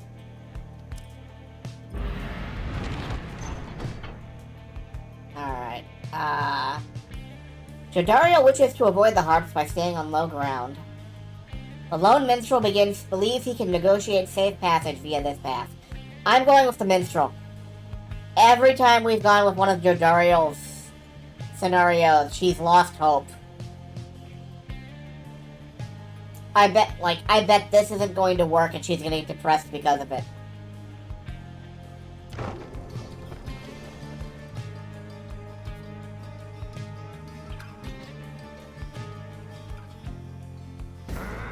Show yourselves, you frightened little birds! All day long, winged shadows cross the sun. You're being watched. Jodariel is very unhappy about it, though the lone minstrel now attempts to calm her. Perhaps I can communicate with them. Please believe me, madam, when I say your enmity towards the Harps had best be held in check here. A winged race, also known as the High-Wing Remnants, at war with the Commonwealths. Jodariel looks at him with fury in her eyes, yet he retains his calm demeanor. Soon she grants his request with a silent gesture, then he calls toward the heavens. Good sisters! We are humble travelers such as you and beg your leave. We journeyed by the sea and seek safe passage through your lands. We will not disturb your hunting or your nests. The request is met with nothing but silence. You search in vain for any indication of acknowledgement. Then, without notice, one of them appears. She swoops the minstrel up and out of sight before Jodariel can respond. Damnation! Wait here, I shall go find him. For a long, terrible moment, you are alone with your panic. Soon, however, the lone minstrel returns amid the sound of flapping wings. He dusts his cloak and calls out toward them. We thank you for your hospitality, good sisters. We shall be on our way. Having seen this, Jodariel returns, sullen. The exiles of the High-Wind Remnants are letting you pass for now. Seems they are having some dispute within their ranks and wish no further trouble for the time. It is a warning, one that leaves Jodariel fuming. -4 hope. Okay. She takes everything incredibly hard.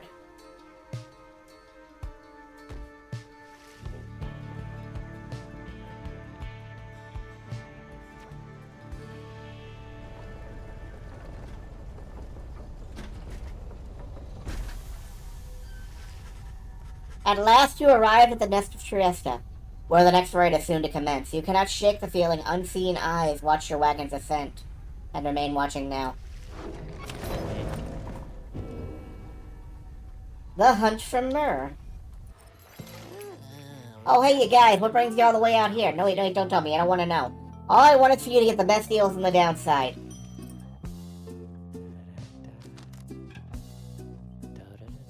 Adversaries banished.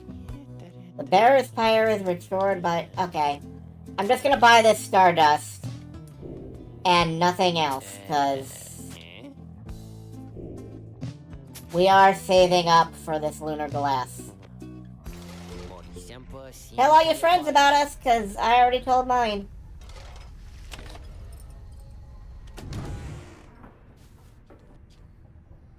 Why is this sparkling? Oh, right, new page. My emperor lay there, bleeding and alone, stranded in a bitter land beyond the river. With fleeting consciousness, he understood the folly of his quest, and the folly of his rule over his country. Thus did he await the last embrace. It was the imp Hobe that nursed him back to health, and warned him often of the dangers he would have to face. Many enemies of Myr would come in search for him, some under employment by the rope collar, some longing openly for cold, uncomplicated vengeance. I was one of them. I plunged into the river willingly. We needed to be sure he was dead. And yet he recruited you. Interesting.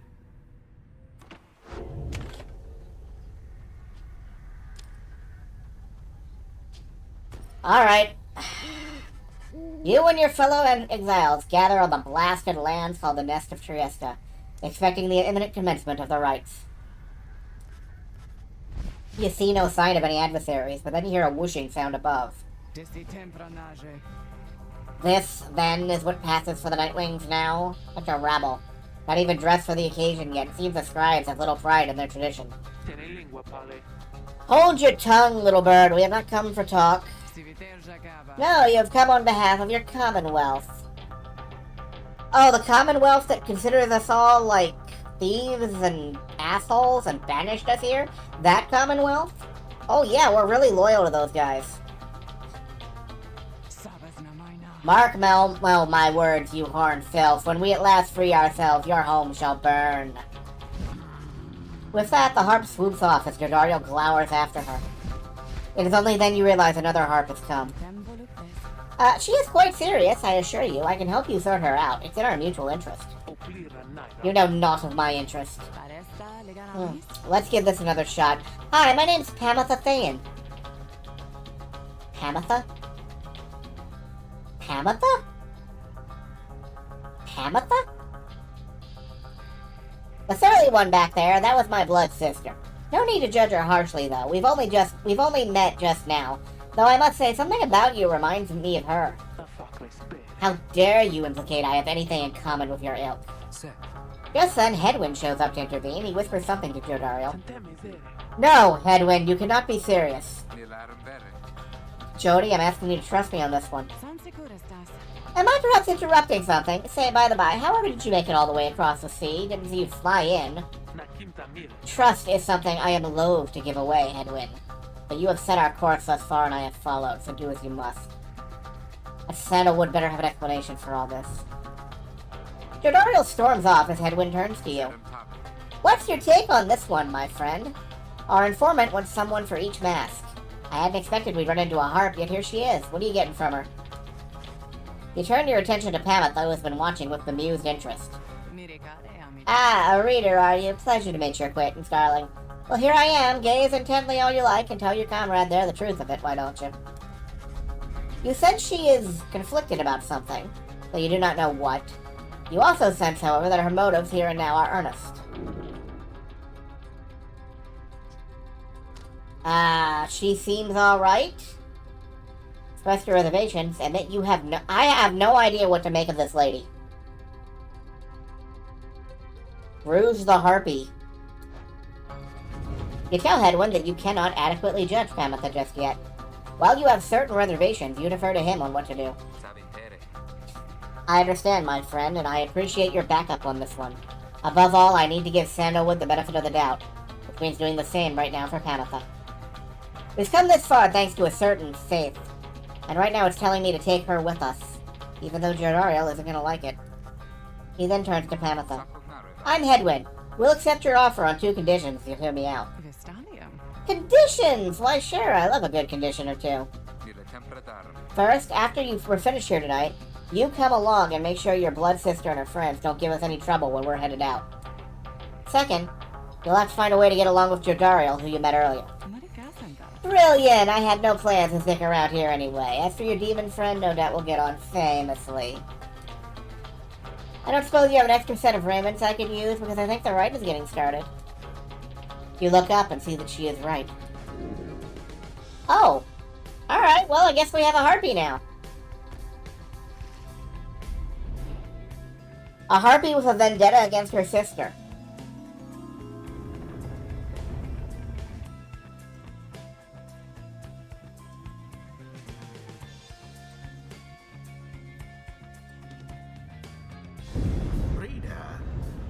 I thought for sure the stars would have eluded you by now.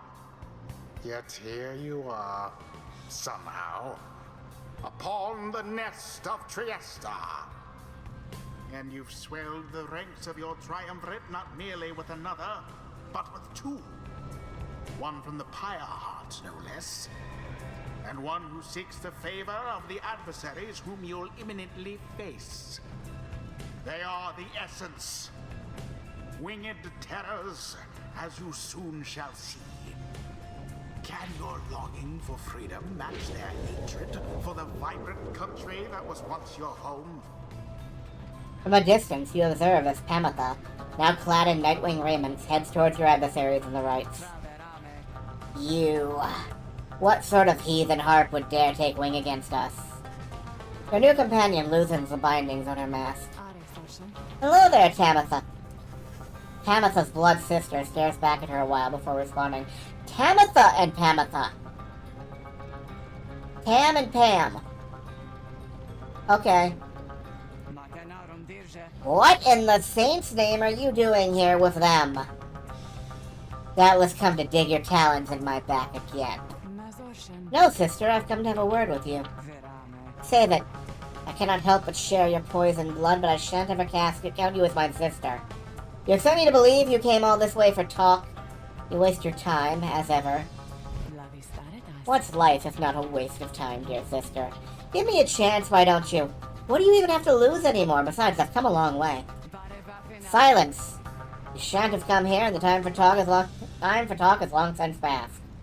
Only you could see yourself again consorting with my enemies. Fine then, savor their defeat, but I warn you, stay away from me. Amethyst says nothing more as her blood sister turns away again.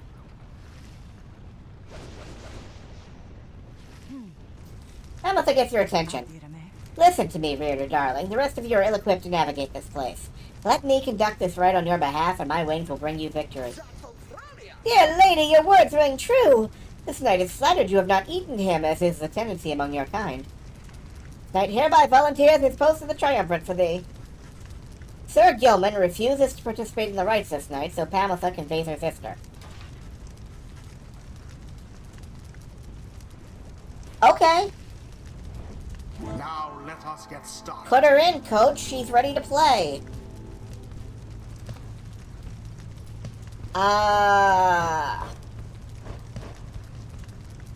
Edwin awaits your decision about Pamatha. Yeah, I picked Pamatha. She's in. Boy, I thought you'd never ask there, darling. I accept. If the little bird is going to conduct the rites for us, then I shall not. Bad news, Dodario. You were benched anyway.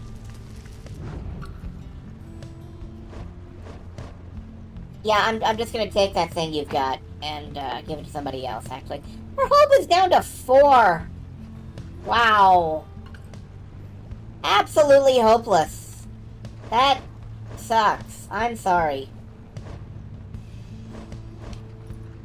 And Sir Gilman is being chivalrous.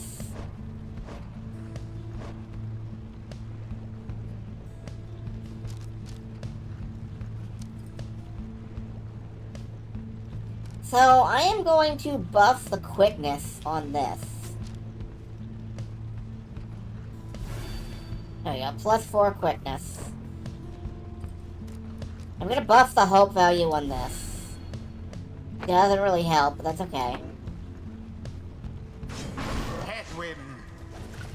You can count on me, my friend. And somebody who can... And Tizo, because Tizo can fly a little bit. Tizo. Alright? He'll do his best. Very well. Come then, sister. Perhaps when finished here, you'll spare a moment of your time.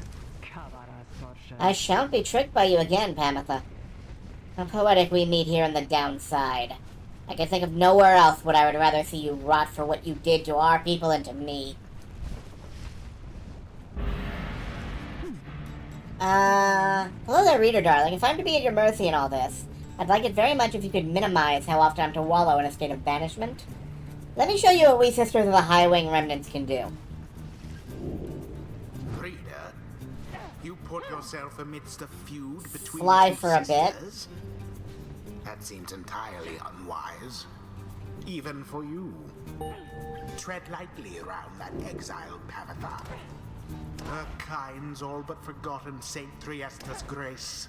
Quick dash, okay. Hackle. Oh. Okay, that is a interesting maneuver.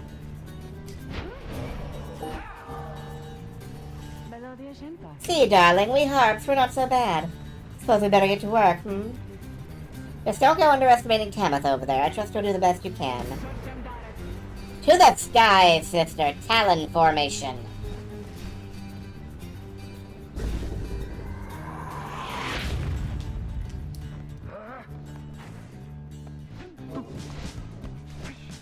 Alright. They are advancing briskly. Your adversary's Pyre is the first to falter. Happily, I can just make an end run around them. Okay, imploding while they're, imploding while they're flying means that it just whiffs.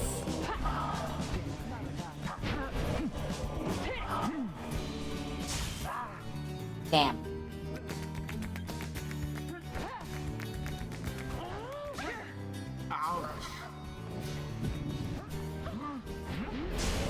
I managed to bump it. Oh dear. Nope, that just leaves the place undefended.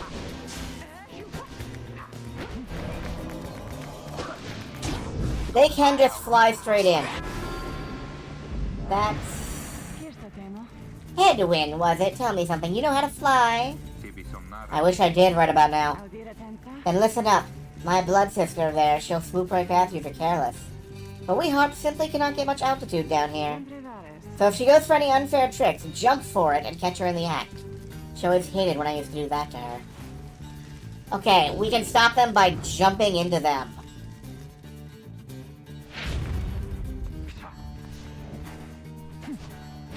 Alas for Hedwig. Or we would be able to.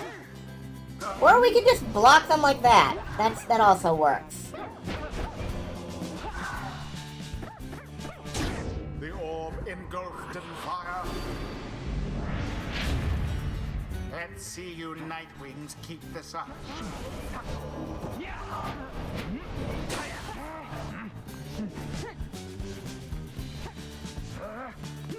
What?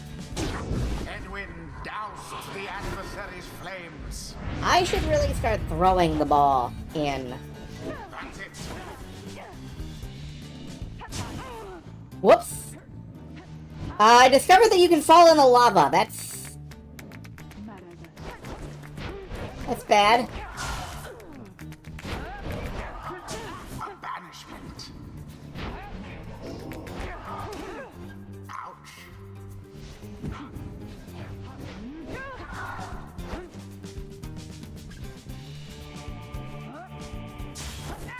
A pyre stricken from afar.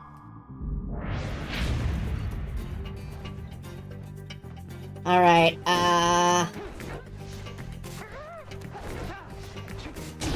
nope. Amatha thrusts herself under the searing flame. Tread lightly. Vampire spotters. Damn you, Pamatha!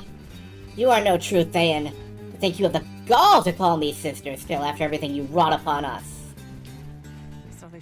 I hate to break it to you, Tamatha, but I don't think my actions, however much they hurt you, had any effect on our familiar status. Look, I know I wronged you, that's why I'm here. You don't know my side of the story. Your side of the story? So I wanted to hear more lies and deceptions. I would have asked the Commonwealth to stay my sentence for a while. Well, if you've come all this way to face me, Pamatha, come and do it. You and me! You think you see Pamatha shake her head. Everyone stay back.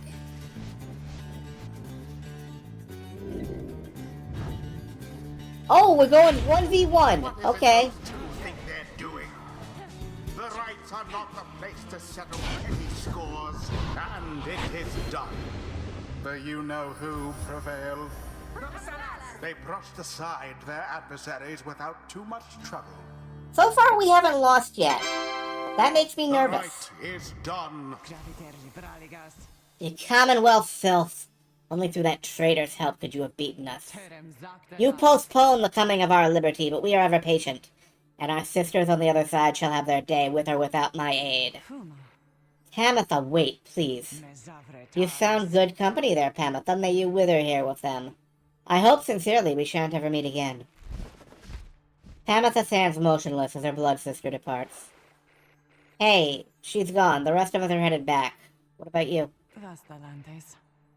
Sure. I don't see why not. The 8 scribes bless us with their ways. I used to think the scribes were just the stuff with stories. But all of this really is their doing, isn't it?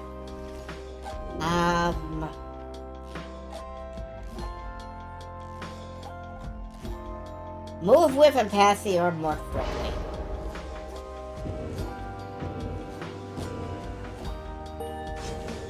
The imp Tizo appears to have a certain depth of knowledge. Tizo just had a flash of inspiration about his role in the rites and as part of the Nightwings.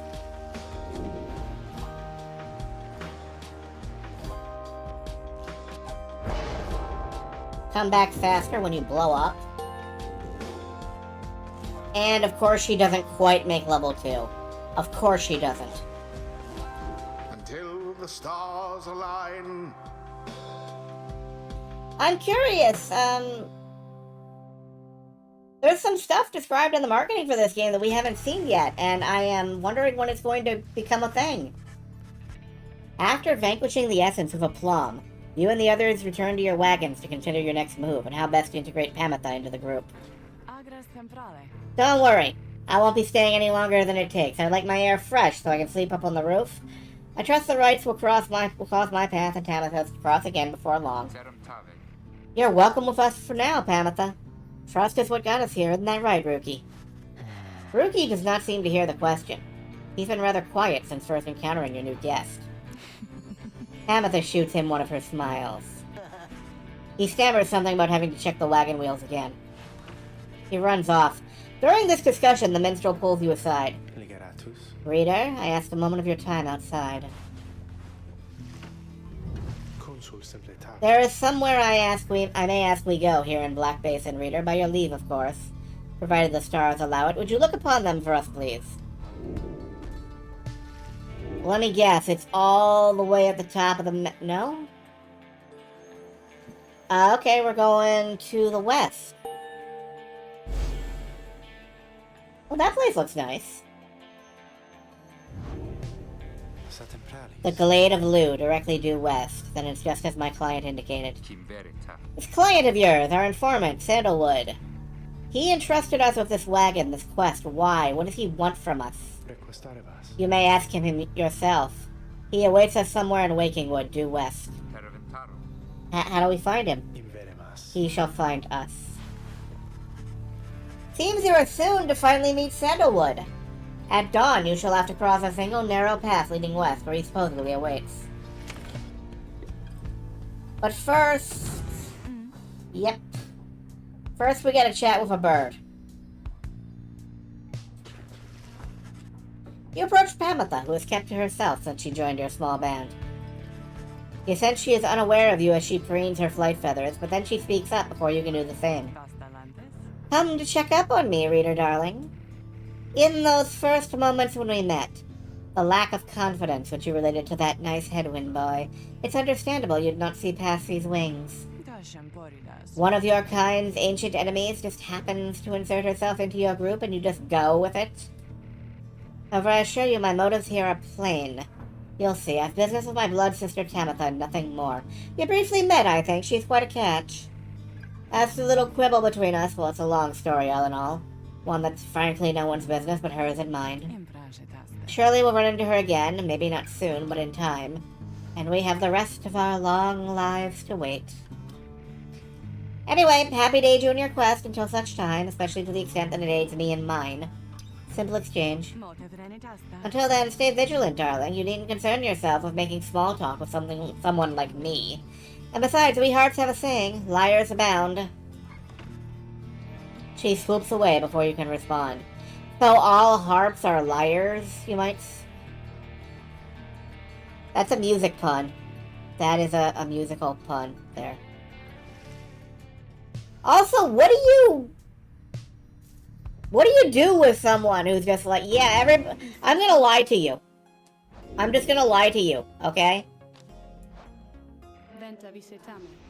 What do you do with that? I mean, like, I am a habitual liar, but I do it when it's funny.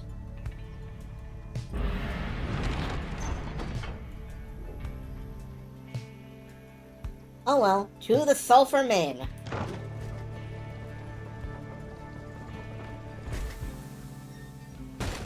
The wagon is in a snag descending the Black Crags. Its wheel is stuck. Jodariel is not pleased.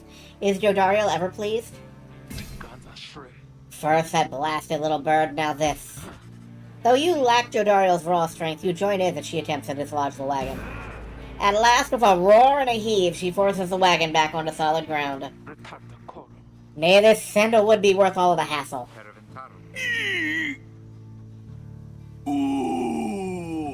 Those are wagon lifting noises, yes. Thank you, Jody. I'm guessing Sandalwood doesn't like to be kept waiting. He is very patient, on the contrary. Not I. Let us move on. Soon the wagon is prepared to press onward down the jagged slopes towards Wakingwood. Your companions who explored ahead advise on which of the forked paths is best. See, Flamberg. Sir Gilman claims he can dig up something valuable here. Last Peak. Pamitha says she can procure a talisman here. I'm saving up money. Let's go with the valuables.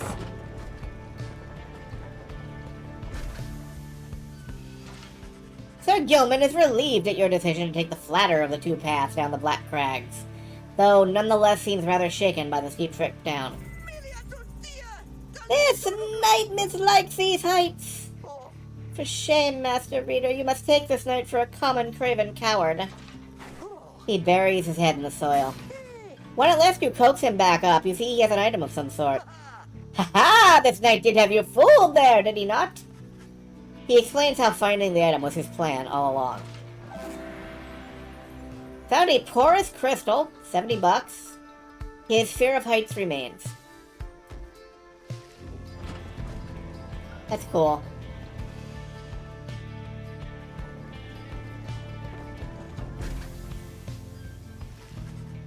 Having passed beyond the Black Crags, your wagon arrives at the edge of Waking Wood.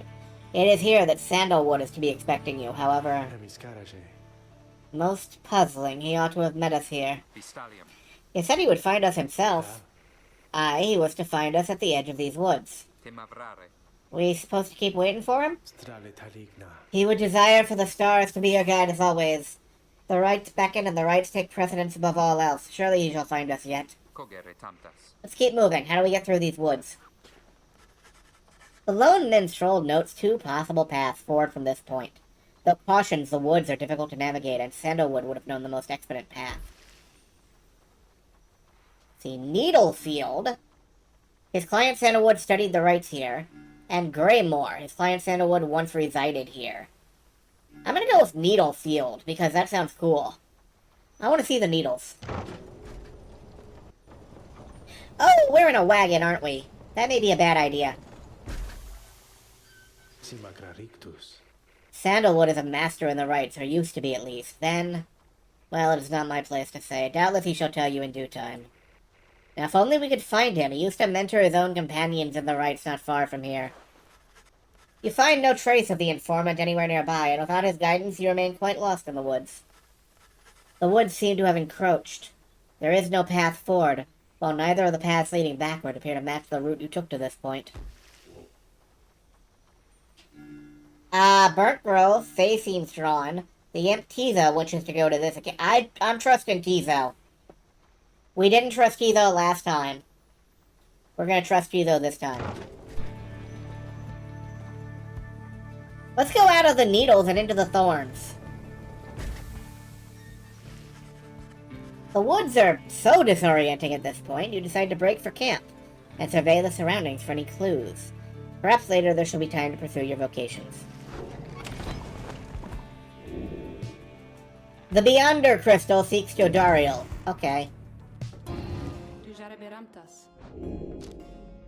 What's on your mind? Let me ask you something, lovely reader. Have you any idea for how long I have been imprisoned here? She appears youthful. Her incarceration couldn't have been that long. Perhaps she's been trapped in for a long time already. Sandra could have been imprisoned for much longer than her appearance suggests. Maybe guessing an absurd number may do something to raise her spirits. 1,000 years of exile! You guess she could have been in her current state of exile since well before the dawn of the current age. At first, she shows no indication she even heard you. Close. Soon enough, I shall be getting there. I have been imprisoned thus for 837 years. Okay! None of the above. According to my count, at least. It is possible I have lost track, although given my state, I can assure you I've had ample time to verify my arithmetic. She goes silent for a time. Let me give you some advice. If you decide to kill the Emperor, make sure you achieve what you set out to do. Oh, okay! You come at the king, you best not miss.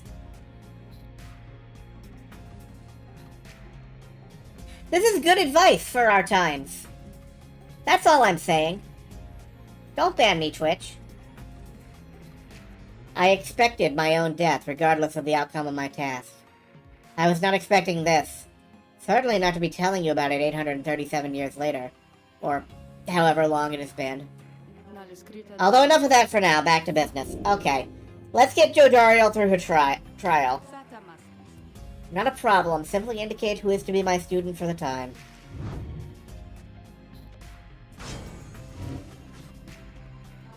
That surly demon, is it? She could stand to lighten up, though I fear that's not a secret I can teach.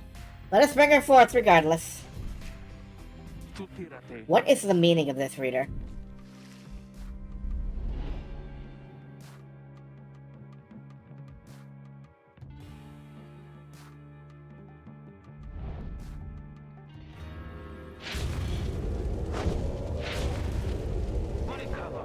What is the meaning of this, reader? Where are the others? The apparition Sandra appears and loosens her mask. Welcome to my humble home, demon. You are good at taking orders, no? State your purpose quickly, Wraith. My purpose is to put you to the test. You may be fearsome to behold, but you are old and slow. Your weaknesses perhaps outweigh your strengths. Though I certainly wish to see you and your lovely reader prove me wrong. Old, she says. Very well, reader. Let us show her whether she is right. Oh dear, versus Harps. Okay, let's...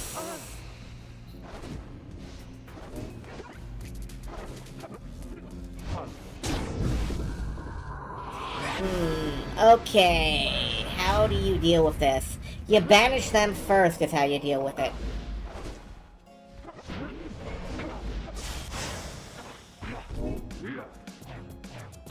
That's how you deal with it. You get rid of them. And then you go in on the attack. Okay, I didn't realize they could do that. Dashed inside my aura.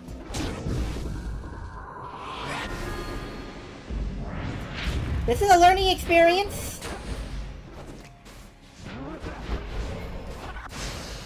Oh right, they can tackle. They can tackle. They can tackle.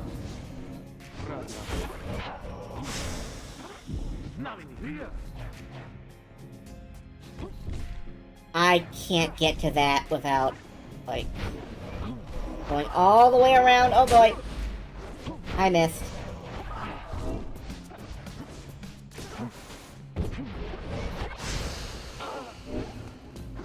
And then they can just fly it in. Or slam dunk it. Okay, I'm not really good at using Jodariel.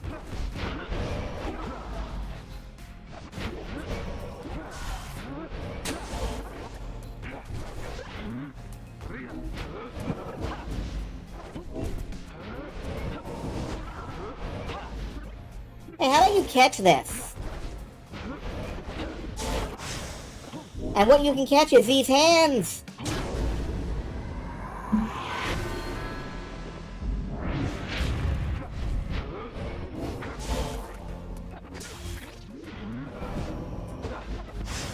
There we go. Okay. Apparently that's how you play a tank.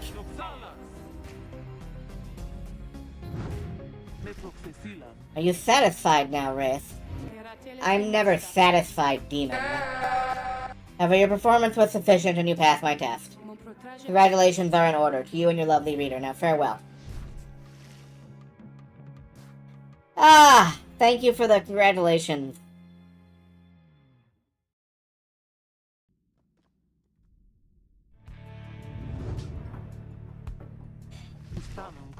That was a strange experience. What do you have there, reader? You receive Sullium's Horn. Jodariel casts her aura further and faster than usual. Okay.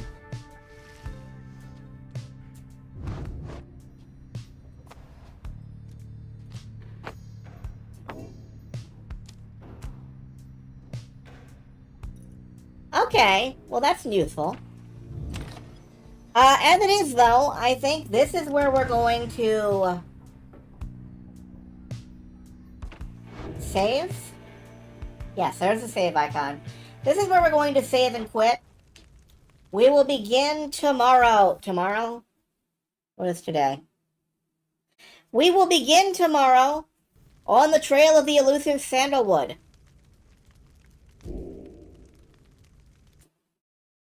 And I will continue to wonder when some of the stuff in the marketing material actually becomes relevant.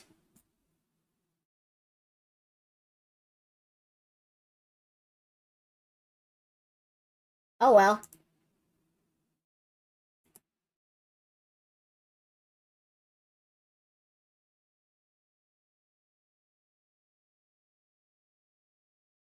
Let's see. Keldon's doing art tonight.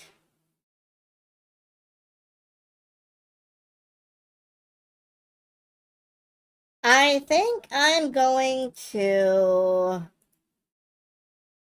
do something we haven't had a chance to do in a while. And I will sling y'all off on Volkwolf, who is doing some demo runs, it looks like. So, as always, it's been a pleasure to have you. It'll be a pleasure to see you again tomorrow. And good night to everybody.